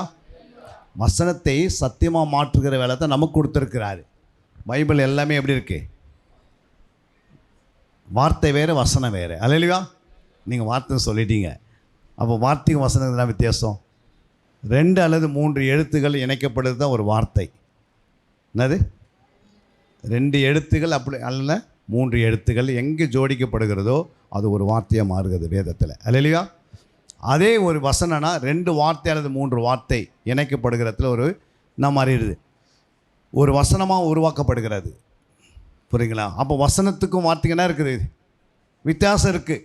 அப்போ அதிகாரத்துக்கும் வசனத்துக்கு என்ன வித்தியாசம்? வேதத்தில் அதிகாரம், இந்த அதிகாரம் வாசிக்கிறோம். புரியுங்களா? வசனமாக வாசிக்கிறோம். அப்போ அதிகாரத்தில் எத்தனை வசனம் இருக்குது? அப்போ ஒரு வசனம், 2 வசனம் அல்லது 3 வசனம் எங்கே ஜோடிக்கப்படுகிறதோ அது ஒரு அதிகாரமாக மாறிடும், அல்லையா? 2 அதிகாரம் இல்லைன்னா 3 அதிகாரம் இணைக்கப்படுறதுக்கு தான் ஒரு புத்தகமாக மாறிடும். இப்படி 66 புத்தகம் சேர்ந்தது தான் ஒரு வேதமாக இருக்கிறது. அப்போ ஆண்டு சொல்கிறாரு, அதை இரவு பகல் என்ன பண்ணு? வேதத்தை. அப்போ வேதத்தை தியானம் பண்ணுனா நம்ம வசனம்னு சொல்லிடக்கூடாது. வேதனா என்ன? 66 புத்தகம், இல்லை 1189 அதிகாரம், இல்லை புதிய ஏற்பாடு பழைய ஏற்பாடு சேர்ந்த ஒரு வேதம். அப்போ வேதம் ஆண்டு எங்கெல்லாம் எழுதியிருக்கிறாரோ அந்த வேதத்தை என்ன பண்ணணும்? அதை இரவு பகலமாக தியானிக்கணும். எங்கே ஒரு வசனத்தை மட்டும் தியானித்து நான் என்ன பண்ணிட்டேன்? முழு வேதத்தை தியானம் பண்ணி சொல்லக்கூடாது. தேடி கண்டுபிடிக்கணும். இதுக்கு நீங்கள் நேரத்தை கொடுக்கணும், விடாமுயற்சி பண்ணணும். நீங்கள் இதுக்காக நீங்கள் ஒரு நாளைக்கு ஒரு அதிகாரத்துக்கு 15 நிமிஷம் ஆகும். எத்தனை நிமிஷம்? ஒரு தியானம் பண்ணுறதுக்கு ஒரு 15 நிமிஷம், ஆராய்ந்து பார்ப்பதுக்கு ஒரு 15 நிமிஷம், ஜெபம் பண்ணுறதுக்கு ஒரு 15 நிமிஷம். 1 மணி நேரம் நீங்கள் ஆண்டவர்கிட்ட கொடுத்தீங்கன்னாவே, நீங்கள் ஆண்டவருடைய சமூகத்தில் உட்காந்தாவே ஆட்டோமேட்டிக்காக உங்கள் ஆவிக்குரிச்சம் வளர்ந்துடும், அல்லையா? இதுக்காக நீங்கள் டெய்லி ஒரு அதிகாரத்தை பார்த்துக்கினே போகணும். வாசதே வாசிக்கக்கூடாது. ஒரு டைரி பக்கத்தில் வச்சிங்க, ஒரு அதிகாரத்தை எடுங்க, அதை வாசிங்க, அதில் வார்த்தையை கண்டுபிடிங்க, அல்லையா? வசனத்தை கண்டுபிடிங்க, அதை எழுதினே போங்க. கொஞ்சம் கொஞ்சமாக உன் லைஃப் என்ன பண்ணோம்? ஆவிக்குரிச்சியும் வளர்ந்துனே இருக்கும். புரியுங்களா? அப்போ 24 மணி நேரத்தில் ஆண்டவருக்கு தசமாக எவ்வளோ கொடுக்கணும்? 2 ஹவர் 40 நிமிஷம் கொடுக்கணும். புரியுங்களா? 1 மணி நேரம் ஆலயத்தில் வந்து ஜெபம் பண்ணுங்க. புரியுங்களா? ஒரு ஆவிக்குரியவர்கள் இந்த வேலை செய்யலைன்னா வரிகளை போகவே முடியாது, தடைப்பட்டுரும். உன் குற்றம் ஏதாவது ஒரு குற்றத்தை பிசாசு உள்ளே வச்சுட்டான்னா வரிகளை போக முடியாது. 100% ஒரு 100 லிட்டர் பாலில் தயிர் போடணுன்னா எவ்வளோ போடுறோம்? எவ்வளோ புளி போட்டு தயிர் பண்ணுறோம்? புளி எவ்வளோ போடுறோம்? அதில் ஒரு 100 கிலோ போடுறோமா? ஒரு கடுகு அளவு போட்டால் என்ன ஆயிடுது? அப்போ கடுகு அளவு பாவம் நமக்குள்ளே இருக்கக்கூடாது. முற்றிலும் நம்மளை பரிசுத்தமாக்கி கொள்ளணும். நமக்கு உதவி செய்கிறவர் யார்? நம்ம முற்றிலும் பரிசுத்தமாவதற்கு நமக்கு யார் உதவி செய்கிறாங்க? ஃபஸ்ட்டு யார் செய்கிறாங்க? ஆண்டவராக இயேசுவின் ரத்தம் நமக்கு சிந்தப்பட்டிருக்கிறது. அவருடைய ரத்தத்தினால நம்ம சுத்திகரிப்புக்கு நமக்கு உதவி செய்கிறது. அவருடைய ஆவி நமக்கு கொடுக்கப்பட்டிருக்கிறது. அவருடைய ஜீவ தண்ணீர் நமக்கு கொடுக்கப்பட்டிருக்கிறது. இதனால் நம்முடைய ஆவி ஆத்மா சரீரத்தை சுத்திகரித்து கொள்ள வேண்டும். 2வது, இயேசு எழுதின புத்தகம், வேத புத்தகம். அல்லேலூயா. இந்த வேத புத்தகத்து மூலமாக நம்மளை பரிசுத்தமாக்கி கொள்ளலாம். 2வது. 3வது, நமக்கு ஆவியான் கொடுக்கப்பட்டிருக்கிறது. 4வது, உனக்கு ஒரு நல்ல மேய்ப்பனை கர்த்தர் கொடுத்திருக்கிறார். மேய்ப்பன் இல்லாத பரலோகம் இல்லை, மேய்ப்பன் இல்லாமல் சபையும் இல்லை. அல்லேலூயா. அப்போ அந்த மேய்ப்பனுக்கு எல்லாவற்றையும் கீழ்ப்படிந்து வாழணும்னா நம்ம டக்குன்னு கீழ்ப்படிய முடியாது. புரியுங்களா? மனைவிகளே, உன் புருஷருக்கு என்ன பண்ணு அப்படியே உடனே கீழ்ப்படிய முடியுமா? இது வந்து என்ன சொல்லி வசனம் சொல்லியிருக்குது, மனைவிகளே புருஷருக்கு என்ன பண்ணுங்க, கீழ்ப்படிங்க அப்படின்னு. இப்போ கட்டளை வந்தாச்சு உங்ககிட்ட. கட்டளை என்ன செய்யணும்? ஒரு கார் இருக்குது வீட்டில், டக்குன்னு எடுத்து நீங்கள் அந்த காரை எடுத்து 10 பேர் என்ன பண்ணுங்க, உட்கார வச்சு ஓட்டின்னு வாங்கன்னு சொன்னால் முடியுமா? யார் சொன்னது? தகப்பன் சொல்கிற பிள்ளைக்கு உடனே இந்த காரில் என்ன பண்ணுங்கள், இந்த கார் எடுத்துக்கின்னு ஒரு 3 பேர் உட்கார வச்சு நீங்கள் இங்கேருந்து திருநெல்வேலிக்கு வாங்க அப்படின்னு சொன்னால் போக முடியுமா? அது சொல்கிறவர் என்ன பண்ணியிருக்கணும்? ஃபஸ்ட்டு அவர் கார் டிரைவிங்காக அமைச்சிருக்கணும். அல்லேலூயா. கார் டிரைவிங் அனுப்பாமல் கார் எடுத்துன்னு எப்படி போக முடியும்? முடியுமா? அப்போது மனைவிகளே புருஷருக்கு என்ன பண்ணியிருக்கணும்? கீழ்ப்படினா எடுத்து என்ன பண்ணணும்? உடனே கீழ்ப்படிய முடியாது. கட்டளை வந்தாச்சு. அப்போ அந்த கட்டளை என்ன செய்யணும்? நீ உட்காந்து தியானிக்கணும். அல்லேலூயா. தியானிக்கும் போது, இருதயத்தில் வைத்து அது தியானிக்கும் போது அந்த வார்த்தை என்ன பண்ணுது? சொன்ன வார்த்தை உன் ரத்தத்தில் கலந்து உன் சுபாவம் மாறிடுது. அல்லேலூயா. அப்போ தியானிக்கணும்னா அது என்ன பண்ணாது? மாறாது. அதனால தான் தியானம்னு ஒன்று இருக்கிறது. அந்த தியானம் ஏன் செய்கிறதில்ல? நம்மளால் ஏன் செய்ய முடியல? தேடி வாசிங்கன்னு சொல்லிட்டார். யார் சொன்னது? பிதா சொன்னார். கர்த்தருடைய புஸ்தகத்தில் தேடி வாசி அப்படின்னு நமக்கு ஒரு உணர்வு இருக்கணும். ஐயோ, இது சொன்னவர் யார்? பிதா சொன்னார். ஏசாயா 34:16 கர்த்தருடைய புஸ்தகத்தில் என்ன பண்ணுங்க, தேடி வாசிக்கணும். அப்போ அந்த பிதாவுக்கு நம்ம என்ன செய்யணும்? சொன்னவருக்கு நம்ம என்ன பண்ணணும்? கீழ்ப்படியணும். அப்படின்னு நமக்கு தெரிஞ்சால் தான் நான் அந்த வேலையை செய்ய முடியும். அவர் சும்மா சொல்லியிருப்பாரா? புஸ்தகத்தில் போய் நீங்கள் தேடி வாசிங்க சும்மா சொல்லுவாரா? சொன்னவர் யாருன்னு நமக்கு ஃபஸ்ட்டு தெரியணும். 2வது, வேத வாக்கியங்களை ஆராய்ந்து பாருங்கள். யவன் 5:39 சொல்கிறார் ஆண்டவர். யவன் 5:39 என்ன சொல்லுது? வாசிங்க. ஆராய்ந்து பாருங்கள், அவைகளால் உங்களுக்கு நித்திய ஜீவன் உண்டென்று எண்ணுகிறீர்களே, என்னை குறித்து சாட்சி கொடுக்கிறவைகளும் அவைகளே. அவைகள் என்னன்னா அந்த வேதம் தான். அப்போ இயேசு சொல்லிட்டாரு, வேத வாக்கியங்களை என்ன பண்ணுங்க, ஆராய்ந்து பாருங்கள், அப்போது உங்களுக்கு நித்திய ஜீவன். சொன்னவர் யார்? இயேசு சொல்லிட்டு போயிட்டாரு. இப்போ இயேசுடைய வார்த்தைக்கு நம்ம என்ன செய்யணும்? கீழ்ப்படியணும். இல்லைங்க, எனக்கு அதெல்லாம் தெரியாது, எனக்கு நிறைய வேலை இருக்குது. புரியுங்களா? அப்போ நீ ஆண்டவர் அதிகமாக என்ன பண்ணல? நீ ஏதோ உலகத்தை அதிகமாக நேசிக்கிற, என்னை நேசிக்கலை. அப்போ கடைசி வரைக்கும் என்ன ப்ராப்ளம் வரும்? ஒரு எஜமான் சொல்லியிருக்கிறான்னா அதை பற்றி நம்ம என்ன செய்யணும்? ஃபஸ்ட்டு வேத வாக்கியங்கள் ஆராய்ந்து போன்னு இயேசு சொல்லியிருக்கிறாரு. சொன்னவர் என்ன பண்ணிட்டாரு? நமக்கு சொல்லுங்கள், நமக்கு முன்மாதிரியாக இருக்கிறாரு. அடுத்தது, நம்ம விலை கொடுத்து வாங்கிட்டாரு. இப்போ ஆலயத்தை கொடுத்துட்டாரு, வேதத்தை கையில் கொடுத்துட்டாரு, ஆவியானவர் அனுப்பிட்டாரு, ரத்தம் சிந்திட்டாரு, சொல்லித்தரத்துக்கு ஆள் அனுப்பிட்டாரு. அல்லேலூயா. இப்போ நம்ம என்ன செய்யணும்? அதுக்கு கீழ்ப்படியணும். இல்லை, அந்த ஊழியக்காரர் வந்தார், இது மாதிரி நிறைய ஊழியக்காரர் வந்துன்னு போய் தான் இருக்கிறாங்க, நான் என்ன பண்ணுறேன், தலை ஆட்டிகிட்டே போயின்னு இருக்கிறேன் அப்படின்னு சொன்னால் என்ன பண்ணாது? அப்படி நினைக்க முடியுமா? ஆண்டவர் அனுப்பாத நான் இங்கே வரமாட்டேன். இங்கே வருவதுக்கு முன்னாடி பரலோகம் திட்டமிடுது, இந்த ஆலயத்துக்கு இந்த தேதியில் நீ போய் சொல்லிட்டு வரணும். புரியுங்களா? நாளைக்கு நீ பெங்களூர் போய்ட்டு அந்த சர்ச்சுக்கு சொல்லணும். அப்படி தான் நாங்கள் ஓடுறோம். ஏதோ நம்ம வந்து இங்கே வந்துட்டே இல்லை. புரியுங்களா? இந்த மாதம் இன்றைக்கி என்ன தேதி? 9. இந்த 9 தேதிகளையோ போன வாரம் திருநெல்வேலியில் இருந்தோம். கடைசி வாரத்தில். திருநெல்வேலி 2 நாள் மீட்டிங் முடிச்சுட்டு ஸ்ட்ரைட்டாக வீட்டுக்கு போயிட்டு திருப்பதிக்கு போயிட்டோம் 31ஆம் தேதி. அல்லையா? அங்கே போய் 12 மணி நேரம் ப்ரேயர் நடந்தது இரவெல்லாம். நைட்டு சாயந்தரம் 6 மணிக்கு ஆரம்பித்து காலைல 6 மணிக்கு முடிஞ்சது. அதுவும் விசுவாசித்தான். அவங்க மதியில் பேசணும். காலையில் 8 மணிக்கு மறுபடியும் புறப்பட்டு பார்க்கலான்னு ஒரு இடம் இருக்குது சித்தூரில். அந்த சித்தூரில் போய் பார்க்கலாம் என்ன பண்ணோம். அன்றைக்கி மாலை வரைக்கும் அந்த மீட்டிங் முடிச்சிட்டோம். அல்லையா? சரி, அதை பார்க்கலான்னு நாங்கள் புறப்பட்டு மறுநாள் வரோம். காலையில் வந்து 6 மணிக்கு இறங்குறோம். 10 மணிக்கு புறப்பட்டு திருப்பத்தூருக்கு போகிறோம். திருப்பத்தூரில் போய் அங்கே என்ன பண்ணுறோம், அங்கே ஒரு ப்ரேயர் முடிச்சுட்டு பாஸ்ட் பேலஸ் முடிச்சுட்டு சண்டே மெசேஜ் முடிச்சுட்டு உடனே ரிட்டன் எங்கே வரோம், சென்னைக்கு வரோம். அல்லையா? உடனே அங்கேருந்து வந்த பிறகு எங்கே வரோம், இப்போது ஸ்ட்ரைட்டாக இந்த இடத்துக்கு வந்துட்டோம். இங்கே முடிச்சுட்டு எங்கே போகிறோம், 13ஆம் தேதி காலையில் 10 மணிக்கு போய் சேருவோம். செவ்வாய்க்கிழமை நைட்டு ஏறினா புதன்கிழமை காலையில் 10 மணிக்கு. 1:30 மணிக்கு எங்களுக்கு பெங்களூருக்கு ட்ரெயின். அந்த ட்ரெயினை பிடிச்சின்னு ஓடணும். அப்போ தேவன் பிளான் பண்ணாத எதுவும் நடக்காது. நம்ம எதுவும் வந்து போகிறோம் அப்படிலாம் கிடையாது. கர்த்தர் ஏற்ற நேரத்தில் என்ன செய்வார், தன்னுடைய தீர்க்கதரிசியை அனுப்புவார். இது வசனம் எல்லாம் தீர்க்க தரிசனமாக இருக்கிறது. அல்லையா? அவர் பேசிட்டு போயினே இருப்பார். நீ போ இந்தந்த இடத்துல என்ன பண்ணும், நான் இங்கே வருவேன்னு எனக்கு தெரியுமா, ஆண்டவர் மட்டும் தான் தெரியும். அது பிறகு தேவ ஊழியருக்கு தெரியும். இப்போ எனக்கு தெரியும். புரியுங்களா? இந்த இடத்துக்காக நாங்கள் வருவதுக்கு முன்னாடி எத்தனை ட்ரெயின் நாங்கள் ரிசர்வேஷன் பண்ண தெரியுங்களா? அடிக்கடி மாற்றி இப்போ கூட நாளானிக்கு போக வேண்டியது. அது கூட என்ன பண்ண கேன்சல் பண்ணி நாளானிக்கு பண்ணோம். 2000 3000 4000 செலவு பண்ணாலும் கர்த்தருடைய ராஜ்யத்துக்காக எவ்வளோ நீ கோடிக்கணக்கில் செலவு பண்ணாலும் திருப்பி கொடுத்துருவார் ஆண்டவர். ஆண்டுடைய வேலைக்காக நீங்கள் என்ன பண்ணக்கூடாது, செலவு பண்ணுறதை கன்ஜூஸ் பண்ணவே கூடாது. கர்த்தருடைய ராஜ்யத்தை கட்டுவதற்காக. அல்லையா? எத்தனை லட்சங்கள் நீ செலவு பண்ணாலும் நீ வேதத்தை வாசிவதுக்கு என்னென்ன வேணும் அதெல்லாம் வாங்கி என்ன பண்ணு, உட்காந்து ரிசர்ச் பண்ணு, ஆராய்ந்து பாரு, தியானித்து பாரு, தேடி வாசித்து பாரு. எப்போது உன் வேலைக்கு 8 மணி நேரம் நீ வேலைக்கு போ, 8 மணி நேரம் நீ தூங்கி இருந்தாலும் மீதி இருக்கிற ஒரு 4 மணி நேரமாக என்ன செய்யணும், ஆணுடைய பாதத்தில் அமைதியாக உட்காந்து கணவனை மனைவி சேர்ந்து பிள்ளைகளோடு சேர்ந்து இங்கே வேதம் என்னென்ன சொல்லப்பட்ட வசனத்தெல்லாம் சேர்ந்து என்ன பண்ணியிருக்கணும், தேடி ஆராய்ந்து தியானித்து கொண்டே இருந்தீங்கன்னா வாழ்க்கையில் மாற்றங்கள் வந்துடுது. அல்லையா? கர்த்தர் நம்மளை முற்றிலும் பரிசுத்தமாக்கிடுவார். அப்போ வேத வாக்கியங்களை நீ ஆராய்ந்து பார்க்கணும். இயேசு சொல்லியிருக்கிறாரே, சொன்னவர் யாருன்னு பார்க்கணும். நான் சொன்னேன்னு சொல்லக்கூடாது. புரியுங்களா? நம்ம யார், ஒரு ஆடியோ மாதிரி. அல்லையா? ஒரு ஸ்பீக்கர் மாதிரி. நம்ம அவ்வளோதான். நம்ம அதில் வரோம் சொல்கிறோம், அவருடைய வார்த்தை சொல்லிட்டு போயிடுறோம். ஆண்டவர் பேசிட்டார். நீங்கள் என்ன பண்ணோம், இயேசு சொன்னாரே ஆராய்ந்து பார்க்கட்டும். இப்போ யாரெல்லாம் ஆராய்ந்து பார்ப்பாங்க? 1 கொரிந்தியர் 2:15 வாசிக்கும் போது யார் ஆராய்ந்து பார்ப்பாங்க? ஆவிக்குரியவன் எல்லாவற்றையும் ஆராய்ந்து நிதானிக்கிறான். ஆராய்ந்து நிதானிக்கிறான். ஆனாலும் அவன் மற்றொருவனாலும் ஆராய்ந்து நிதானிக்கப்படான். அப்பெல்லாம் நம்மளாம் யாரு?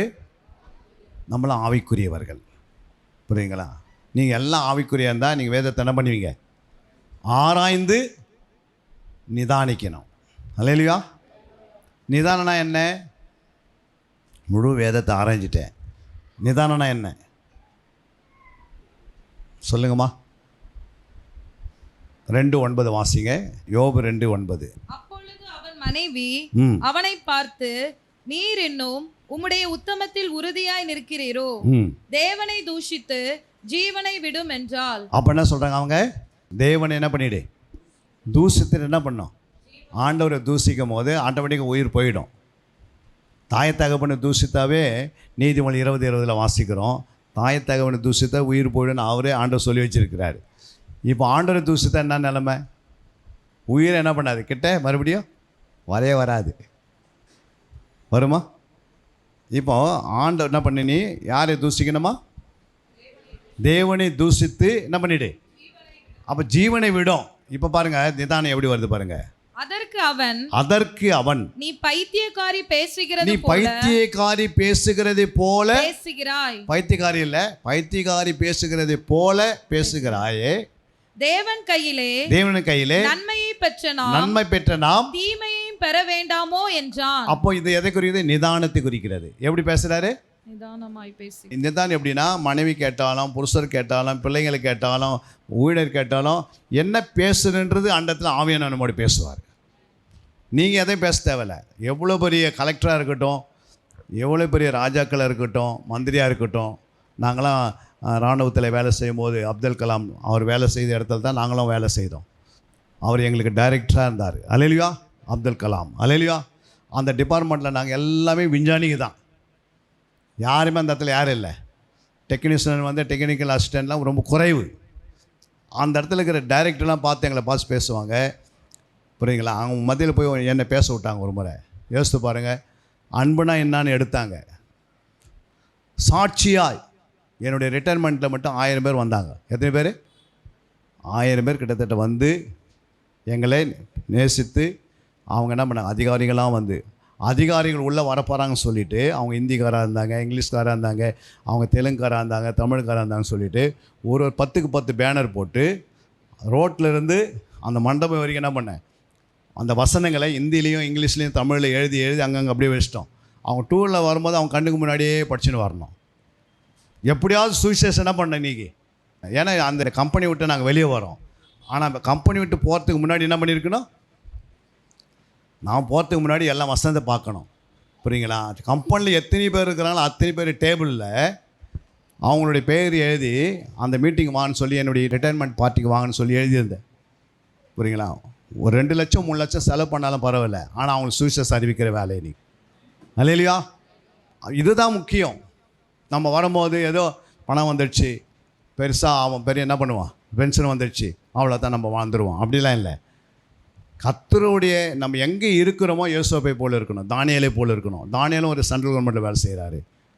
நேபுகாத்நேச்சர் கீழே அவர் வேலை செய்தாலும் எப்படி இருந்தார், சாட்சியாக ஜீவித்தார். எஸ்ரா எப்படி இருந்தார், அவரும் சென்ட்ரல் கவர்மெண்ட்டில் இருந்தார். நெகேமியா எப்படி இருந்தார், அவரும் சென்ட்ரல் கவர்மெண்ட்டில் வேலை செய்கிறாரு. மொர்தெகாய் எப்படி இருந்தார், அவரும் சென்ட்ரல் கவர்மெண்ட்டில் தான் வேலை செய்கிறார். எப்படி வாழ்ந்தாங்க அவங்க? மோசே எப்படி இருந்தார், அவரும் சென்ட்ரல் கவர்மெண்ட்டில் தான் என்ன பண்ணார், இருந்து தான் வெளியே வந்தார். அல்லையா? ஆனால் நம்ம சாட்சியாக இருந்தோம்னா அந்த ஒரே ஒரு வசனம் ஒரு நாள் மனம் திரும்பி கொண்டு வந்துடும். புரியுங்களா? அவங்களுடைய கண்ணுக்கு என்ன தெரியணும்னா வசனம் தெரியணும். புரியுங்களா? அதனால தான் ஆண்டவர் சொல்கிறாரு, என் வேத வாக்கியங்கள் என்ன பண்ணுங்கள், ஆராய்ந்து பாருங்கள். அப்போ ஆராய்ந்து பார்க்கும்போது ஆராய்ந்து பார்க்குறவன் எப்படி இருப்பான், நிதானமாக பேசுவான். அவசரப்பட வேண்டிய அவசியமே கிடையாது. புரியுதுங்களா? நிதானம்னா என்ன, ஒரு வார்த்தை சொல்லிட்டா 10 நிமிஷம் பொறுத்த பேசுறது அதுக்கு நிதானமாக இல்லை. என்ன பேசுன்றது கரெக்டாக ஆவியானவர் பேசுவார். என்ன பதில் தரேன்னா அதை ஆவியானவர் தருவார். நீங்கள் எதுவும் பேச தேவையில்லை. ஆவியானவருக்கு தெரியும் உங்களை குறித்து. ஆவியானவர் உங்களுக்குள்ளே இருக்கிறாரு. புரியுங்களா? நீ உன்னுடைய வேலை என்னென்னா வசனத்தை எடுத்து உன் இருதயத்துக்குள்ளே நிரப்ப வேண்டிய வேலை யாருடையது, நம்முடைய வேலை. எடுத்து பேசுகிற வேலை யார், ஆவியானுடைய வேலை. நீ நிரப்பலனை எப்படி பேச முடியும், உனக்குள்ள வசனம் நிரப்பப்பட்டிருக்கணும். அல்லேலூயா. 32:18 யோபின் புஸ்தகத்தில் வார்த்தைகள் எனக்குள் நிறைந்திருக்கிறது. பாருங்க, எனக்குள் நிறைந்திருக்கிறது, உள்ளத்தில் உள்ள ஆவி, என் உள்ளத்தில் உள்ள ஆவி என்னை நெருக்கி ஏவுகிறார். ஆவியனோட வேலை என்ன, உனக்குள்ள வார்த்தை நிறைமந்தா ஆவியனை எடுத்து பேசுவார். உனக்குள்ள எம்டியான இருதயம் இருந்தால் ஆவியனை பேசுவாரா? சொல்லுங்கள். எது நிரம்பதோ இல்லையோ, இருதயத்தில் என்ன நிரம்பி இருக்கணும், அவருடைய வார்த்தைகள் நிரம்பி இருக்கணும், அவருடைய சத்தியங்கள் நிரம்பி இருக்கணும், அவருடைய வெளிப்பாடுகள் நிரம்பி இருக்கணும், அவருடைய ரகசியங்களை நிரப்பணும். டைம் எடுக்கணும். எல்லாருமே மனிதர்கள் தான். எல்லாருக்குமே டைம் இல்லை. டைம்னு ஓடணும்னா நம்ம ஆண்டவரை இன்னும் அறியலைன்னு அர்த்தம். அல்லையா? நேரம் இல்லைன்னு சொல்கிறீங்கன்னா பிசாசுக்குள்ளே நீ இருக்கிறன்னு அர்த்தம். எனக்கு ஜெபம் பண்ணத்துக்கே நேரம் இல்லை அப்படின்னா நீ வஞ்சிக்கப்பட்டுன்னு அர்த்தம். உனக்கு நேரத்தை ஒதுக்க தெரியல, அந்த அறிவு அந்த நாலேஜ் இல்லை. புரியுங்களா? 24 மணி நேரம் ஆண்டவர் யார் யாருக்கு கொடுத்துருக்கிறார். இந்த 24 மணி நேரம் இயேசுக்கிட்டே இருந்தால் நம்மளால் என்ன பண்ணிட முடியாது.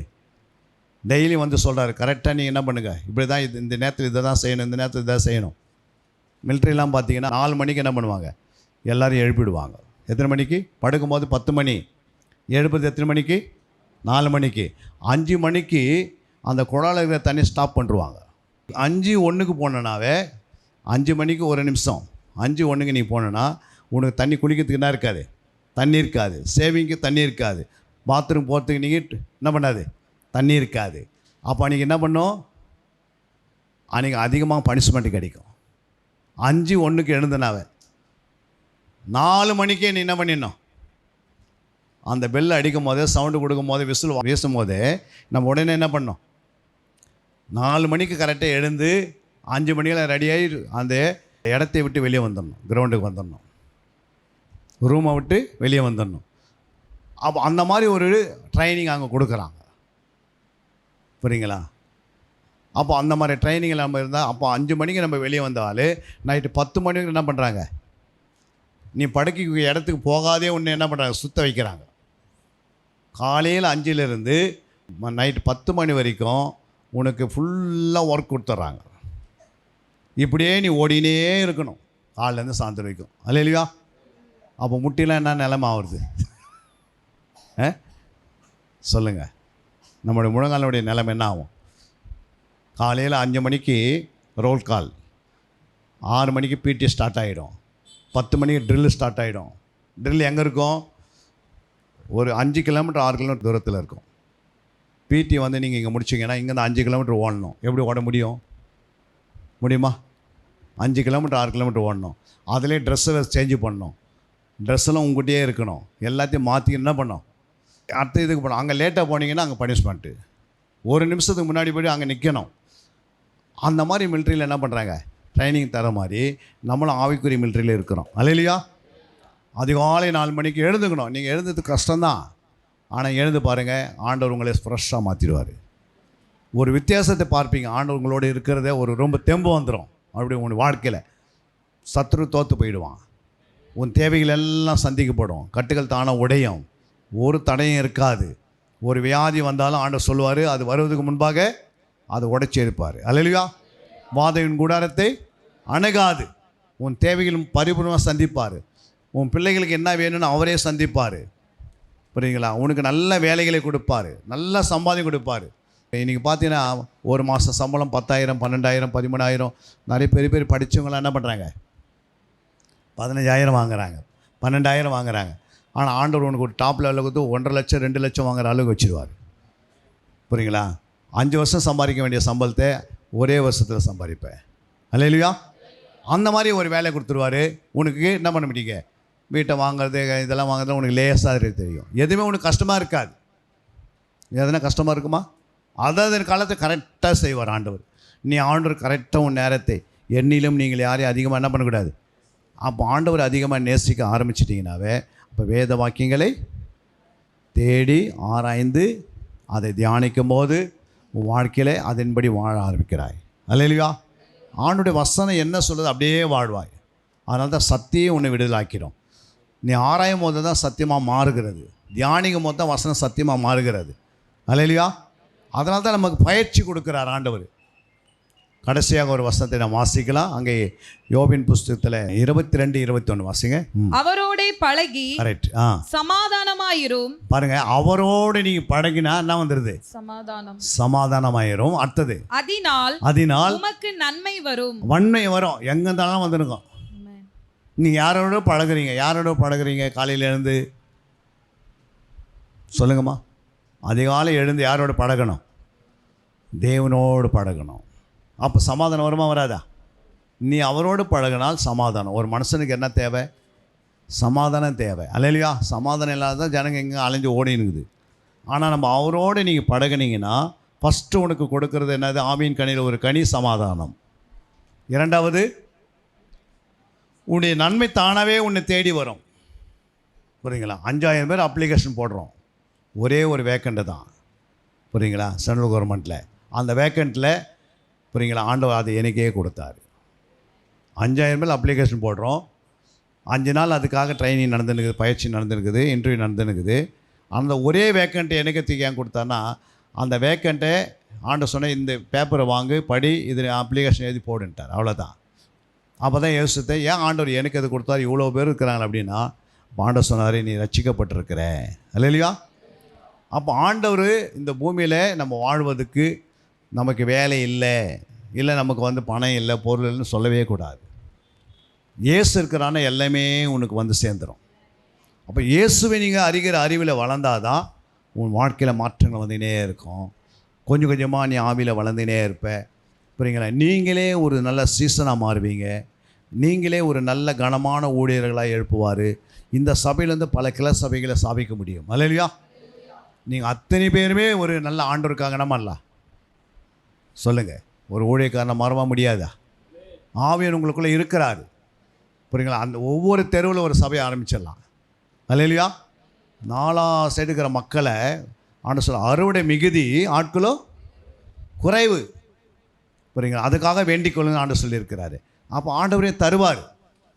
புரியுங்களா? நாங்களாம் வந்து பார்த்திங்கன்னா இந்த அளவுக்கு ஊழியக்காரர் வரும் எனக்கு தெரியாது. அல்லேலூயா. 2 பிள்ளைகளை இழந்தோம். எப்படியாவது புரியுங்களா இருக்கிறத வச்சு காலத்தை ஓட்டலாம் தான் நினச்சோம். ஆனால் ஒரு கேள்வி உண்டாச்சு, உலகத்தில் கடவுள் யார்? உண்மையான கடவுள் யார்? எம்மத சம்மதம் அப்படி தான் மிலிட்ரியில் இருப்போம். எம்மத சம்மதமாக இருந்தால் 2 பிள்ளைகளை இழந்தாலும் ஆண்டவரை நோக்கி பார்த்தோம். புரியுங்களா? உலகத்தில் கடவுள் யார் அப்படின்னா இயேசு கிறிஸ்து ஒரு ஆலயத்தை காட்டி அந்த ஆலயத்தினுடைய வாசலில் என்ன பண்ணிக்கிறேன், முழங்காலில் நிற்கிறேன் நான். புரியுங்களா? பக்கத்தில் வலது பக்கத்தில் இயேசு அப்படியே என்ன பண்ணுறாரு, அவ்வளோ ஜனங்க வராங்க. வெண் வஸ்திரம் தரித்தவராக அப்படியே நடந்து வராரு. அல்லேலூயா. பின்னாடி வந்து ஆண்டவராக இயேசு கிறிஸ்து தன்னுடைய கரத்தை அப்படியே நீட்டி மேலே வச்சார். அன்றைக்கி தான் நான் இயேசுவை பார்த்தேன். அல்லேலூயா. இத்தனைக்கும் மிலிட்ரியில் வந்து எனக்கு ஒரே ஒரு முறை என்ன பண்ணேன், ஒரு வனாந்தரத்தில் போய் படுத்து கொண்டிருக்கும் போது, தனிமையாக படுத்து கொண்டிருக்கிறேன் ராஜஸ்தானில்.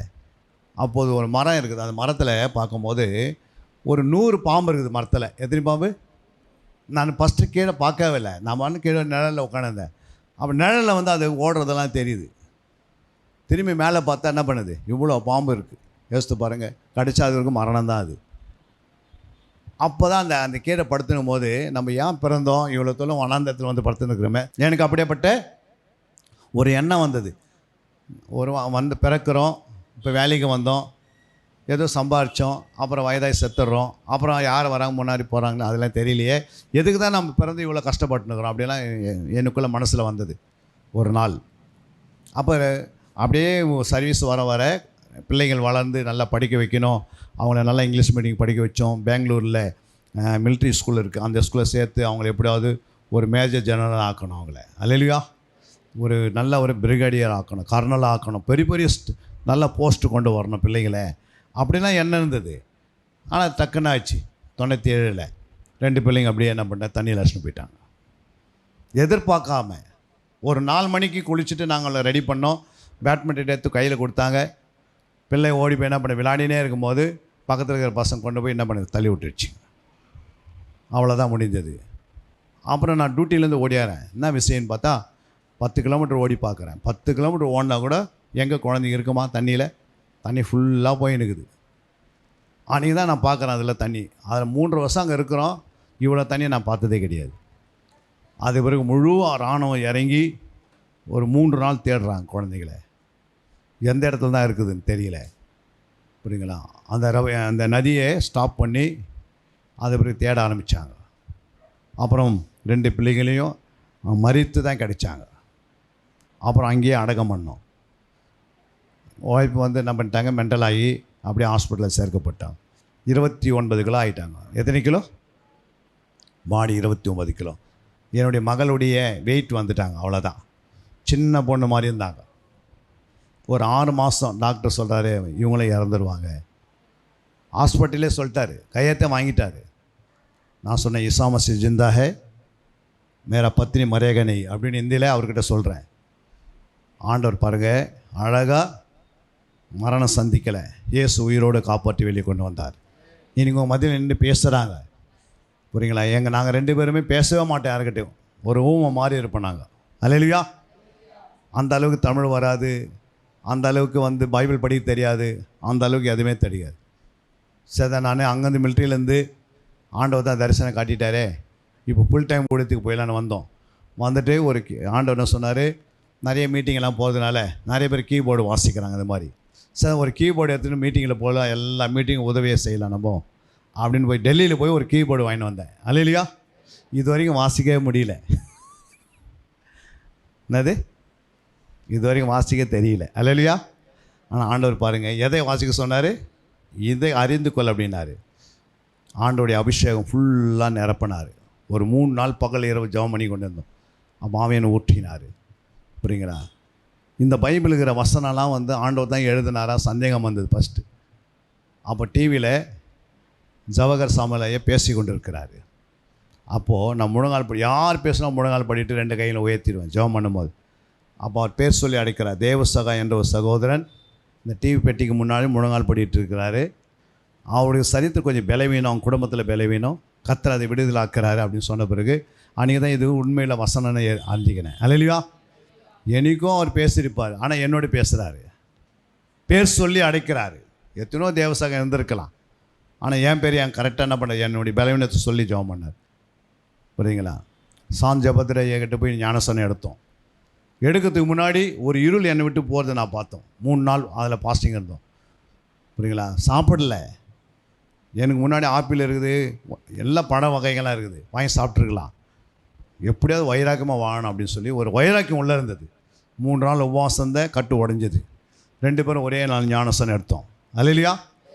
அழகாக ஆண்டவன் என்ன பண்ணார், ஒரு 7 வருஷத்துலேயே பாம்பே, கல்கட்டா, பூனா, அமராவதி, டெல்லி, ஒரிசா இப்படிப்பட்ட பட்டணம் போய் வேதத்தை போதிக்காரருக்கு ஆண்டு வச்சிட்டார் 7வது வருஷத்துலேயே. அல்லேலூயா. இன்றைக்கி 25 வருஷம் ஆயிடுச்சு. புரியுதுங்களா? ஆண்டவர் சொன்னார், 1 கோடி சீசர்களை உருவாக்கணும், நான் தருவேன், ஏற்ற நேரத்தில் உன் மேலே அபிஷேகம் ஊற்றப்படும். புரியுங்களா? அற்புதம் தானாக நடக்கும். கை சொல்கிறதுக்கு முன்னாடி அற்புதம், தீர்க்கதரிசனம் உரைப்ப. புரியுங்களா? உன் மனசில் என்ன இருக்குது எல்லாம் ஆண்டு சொல்லுவார். அல்லேலூயா. 1000 மத்தியில் சொல்லுவார். 10,000 பேர் உட்காந்தாலும் பேச சொல்லி அடைப்பார். கர்த்தரால் ஆகாத காரியம் ஒன்றுமே இல்லை. 1 கோடி சீசர்களை உருவாக்கணும். 40 பகல் 40 இரவு ஜெபம் பண்ண சொன்னார் ஆண்டவர். 40 இரவு 40 பகல் 4 லட்சம் செலவு பண்ணி தமிழ்நாடு ஃபுல்லாக என்ன பண்ணோம், ஒவ்வொரு மாவட்டத்தில் வந்து இந்த பிறையை நடத்திட்டு போனோம். தூத்துக்குடியில் நடத்திட்டு போனோம் 2016. அல்லேலூயா. 40 இரவு 40 பகல் தூங்காமல் சாப்பிடாமல் ஜெபிக்கக்கூடிய கிருபை அடியாளுக்கும் கூட இருந்த அந்த டீமுக்கு ஆண்டு கொடுத்தாரு. அல்லேலூயா. காலையில் 5 மணிக்கு ஜெபம் முடியும் அந்த சர்ச்சில். புரியுங்களா? தூத்துக்குடி முடிஞ்ச பிறகு எங்கே போனோம், திருநெல்வேலிக்கு போகணும். அப்போ 5 மணிக்கு கார் எடுத்துக்கின்னு புறப்படுவோம். பின்னாடி டெம்போ டிராவலில் ஒரு 15 பேர் இருப்பாங்க. அந்த சபைக்கு போய்ட்டு அங்கே என்ன பண்ணுவோம், அந்த ஆலயத்தில் 24 மணி ஜெபம் நடத்துவோம். இப்படி முழு தமிழ்நாட்டில் 40 இரவு 40 பகல். கடைசியாக அங்கே ஏலகிரி மலையில் போய்ட்டு என்ன பண்ணோம், 3 இரவு 3 பகல் 40 நாள் முடிவதுக்கு அங்கே ஜெபம் பண்ணி முடிச்சுட்டு சென்னைக்கு போனோம். அப்படியே வரைபடத்தில் வரைஞ்சி அப்படியே வந்தோம். ஏன் ஜெபம் பண்ணனா, 1 கோடி சீசர்களை உருவாக்கணும். சும்மா சின்ன சின்ன ஜெபத்தில் என்ன பண்ண முடியாது, இவ்வளோ பேர்லாம் உருவாக்க முடியாது. முடியுமா? புரியுங்களா? ஒரு ஆளுக்கு தீ போனோன்னா எவ்வளோ டைம் ஆகும், 1000 பேர் போட்டால் எவ்வளோ டைம் ஆகும். அந்த அனல் ஏற ஏற தான் அந்த டீ உருவாகுது. 10,000 பேருக்கு போனோன்னா அதுக்கேற்ற அனல் ஏற்றணும். அப்போ 1 கோடி பேருக்கு எவ்வளோ ஜெபம் தேவைப்படுது. அவ்வளோ ஜெபம் பண்ணாமல் ஆண்டவராக இயேசு ஜெபம் பண்ணதுனால தான் நம்மளாம் ரட்சிக்கப்பட்டு உட்காந்துருக்குறோம். இப்போ நம்ம ஜெபம் பண்ணால் தான் வரப்போகிற ஜெனரேஷனில் எல்லாம் ரட்சிக்கப்பட்டு சபையில் சேர்க்கப்படுவோம். அப்போ அந்த ஆத்மாக்கெல்லாம் மனம் திரும்பினா அதுக்கு என்ன வேணும், ஜெபம் ஆவி வேணும். அல்லேலூயா. உங்களுடைய முழங்கால் தேவை. ஆண்டோடைய நேரத்தில் உனக்கு நேரத்தை கொடுக்கணும். நேரத்தை கொடுக்காமல், முழங்கால் கொடுக்காமல், தேவ சமூகத்தில் உட்காராமல், முழங்கால் போடாமல் எதுவுமே ஜெபம் வராது. சபை வளரணுன்னா உங்களுக்குள்ளே அந்த வைராக்கியம் வரணும். இந்த ஆலயம் வளரணும் அப்படின்னா, இந்த ஆலயம் ஆயிரங்களுக்காக நம்ம கொண்டு வரணும்னா உங்களுடைய முழங்கால் 1 மணி நேரம் போட்டு நீங்கள் ஜெபம் பண்ணி பாருங்கள். ஜெபத்திற்கு அழகு தேவையில்லை. அல்லேலூயா. ஜெபத்திற்கு படிப்பு தேவையில்லை, ஜெபத்திற்கு பணம் தேவையில்லை, ஜெபத்திற்கு இந்த வஸ்திரம் போட்டால் தான் ஜெப ஆவியே என் மேலே வரும் அப்படின்னு நானும் சொல்ல. ஜெபத்திற்கு நல்ல இருதயம் இருந்தால் போதும், வாய் இருந்தால் போதும், உன் முழங்கால் இருந்தால் போதும். ஆண்டை நோக்கி 1 மணி நேரம் நீ ஜெபம் பண்ணாவே கர்த்தர் சபை என்ன பண்ணுவார், தலைக்கீழாக மாற்றிடுவார். அல்லேலூயா. தேவனால் கூடாத காரியம் ஒன்றை மேலே. எத்தனை பேருக்கு இன்னைக்கு புரிஞ்சது? ஒரு கரங்களை தட்டி தேவநாமத்தை மையப்படுத்தலாம். லோகத்தின் பிதாவே, இம்மட்டும் நீ காத்து இதுவரைக்கும் நீர் வழிநடத்தி உம்முடைய வார்த்தையினாலே எங்களை போஷித்திருக்கிறீர். ஆண்டவரே, இந்த சபை ஆயிரங்களாக வர வேண்டும் ஆண்டவரே.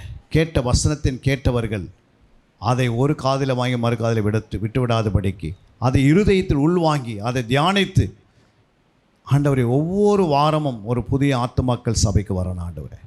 நீ கொண்டு வருவே நாங்கள் விசுவாசிக்கிறோம். இந்த பிள்ளைகள் மூலமாக ஆத்மா அறுவடை செய்ய முடியும் என்று விசுவாசிக்கிறோம். ஆண்டவர், நீ என்ன சொல்லிட்டு போயிருக்கிறீர், நீங்கள் புறப்பட்டு போய் சகல ஜாதிகளையும் சீசராக்குங்கன்னு சொன்னீர். என் உபதேசத்தை எல்லாருக்கும் உபதேசம் பண்ணுங்க சொன்னீர். உலகத்தின் முடிவு வரைக்கும் கடைசி வரைக்கும் நான் உங்களோட கூட இருப்பேன்னு சொன்னீராண்டு. இங்கே வந்திருக்கிற அத்தனை பேர் மேலும் உங்களுடைய அபிஷேகத்தை ஊற்றுங்க, அவங்களை விடுதலை ஆக்குங்க.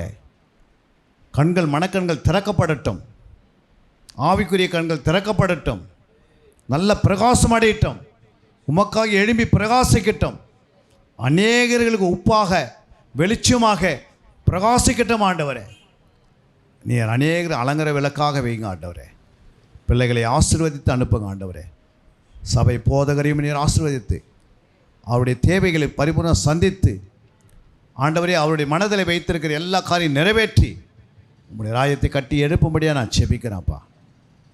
பலப்படுத்தி ஆசிரியத்துக்காக நன்றி செலுத்துகிறோம். நாளைய தினத்தில் ஆராதனையை ஆசீர்வதிங்க. நேரத்தோடு பிள்ளைகள் ஓடி வரட்டும் அப்பா. இயற்கையெல்லாம் சாதகமாக்கி இப்போதே ஒவ்வொரு விசுவாசத்துக்குள்ளே நீங்கள் பேசுங்க. நாளைக்கு என்ன பேசணுன்று ஒவ்வொரு இருதயத்தையும் தொடுவீராக. உமது நாமமே படட்டும். எங்களை முற்றிலும் தாழ்த்துகிறோம். நீங்கள் பெருகணும், நாங்கள் செருகணும்.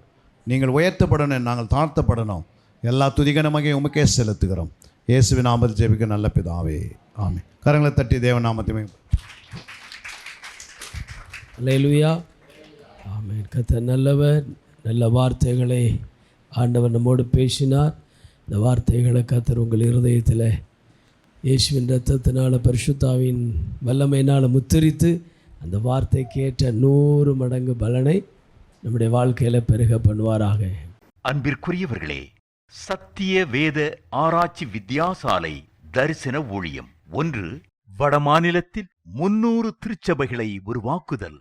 2. மாதம் ஒருமுறை எழுப்புதல் உருவாக்கும் எழுப்புதல் கூட்டம். 3. ஊழியர்கள், சபை தலைவர்கள், சுவிசேஷர்களுக்கென கருத்தரங்கு, அதாவது சத்திய வேத ஆராய்ச்சி நேரம். 4. டிவி ஊழியம். 5. பத்திரிகை ஊழியம். 6. சிடி டிவிடி ஊழியம். 7. பவர் கேம்ப் அக்னி அபிஷேக முகாம். 8.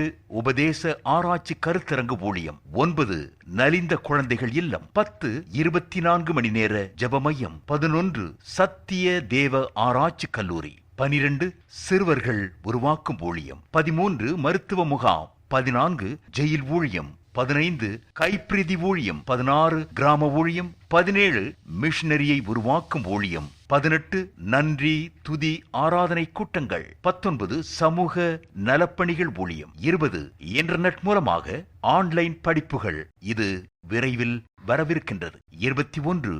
தேவனுடைய வருகைக்கு ஆயத்தப்படுத்துதல். இதனுடைய நோக்கங்கள்: 1 கோடி சீடர்கள் உருவாகுதல், 1 கோடி ஜாமக்காரர்கள் உருவாகுதல், 1 கோடி யுத்த வீரர்கள் உருவாகுதல், 1 கோடி ஊழியர்கள் உருவாகுதல். தரிசனத்தை அவன் கண்டபோது அவர்களுக்கு சுவிசேஷத்தை அறிவிக்கும்படி கர்த்தர் எங்களை அழைத்தார். புறப்பட்டு போக பிரயத்தனம் பண்ணி. அப்போஸ்தலர் நடபடிகள் 16:10.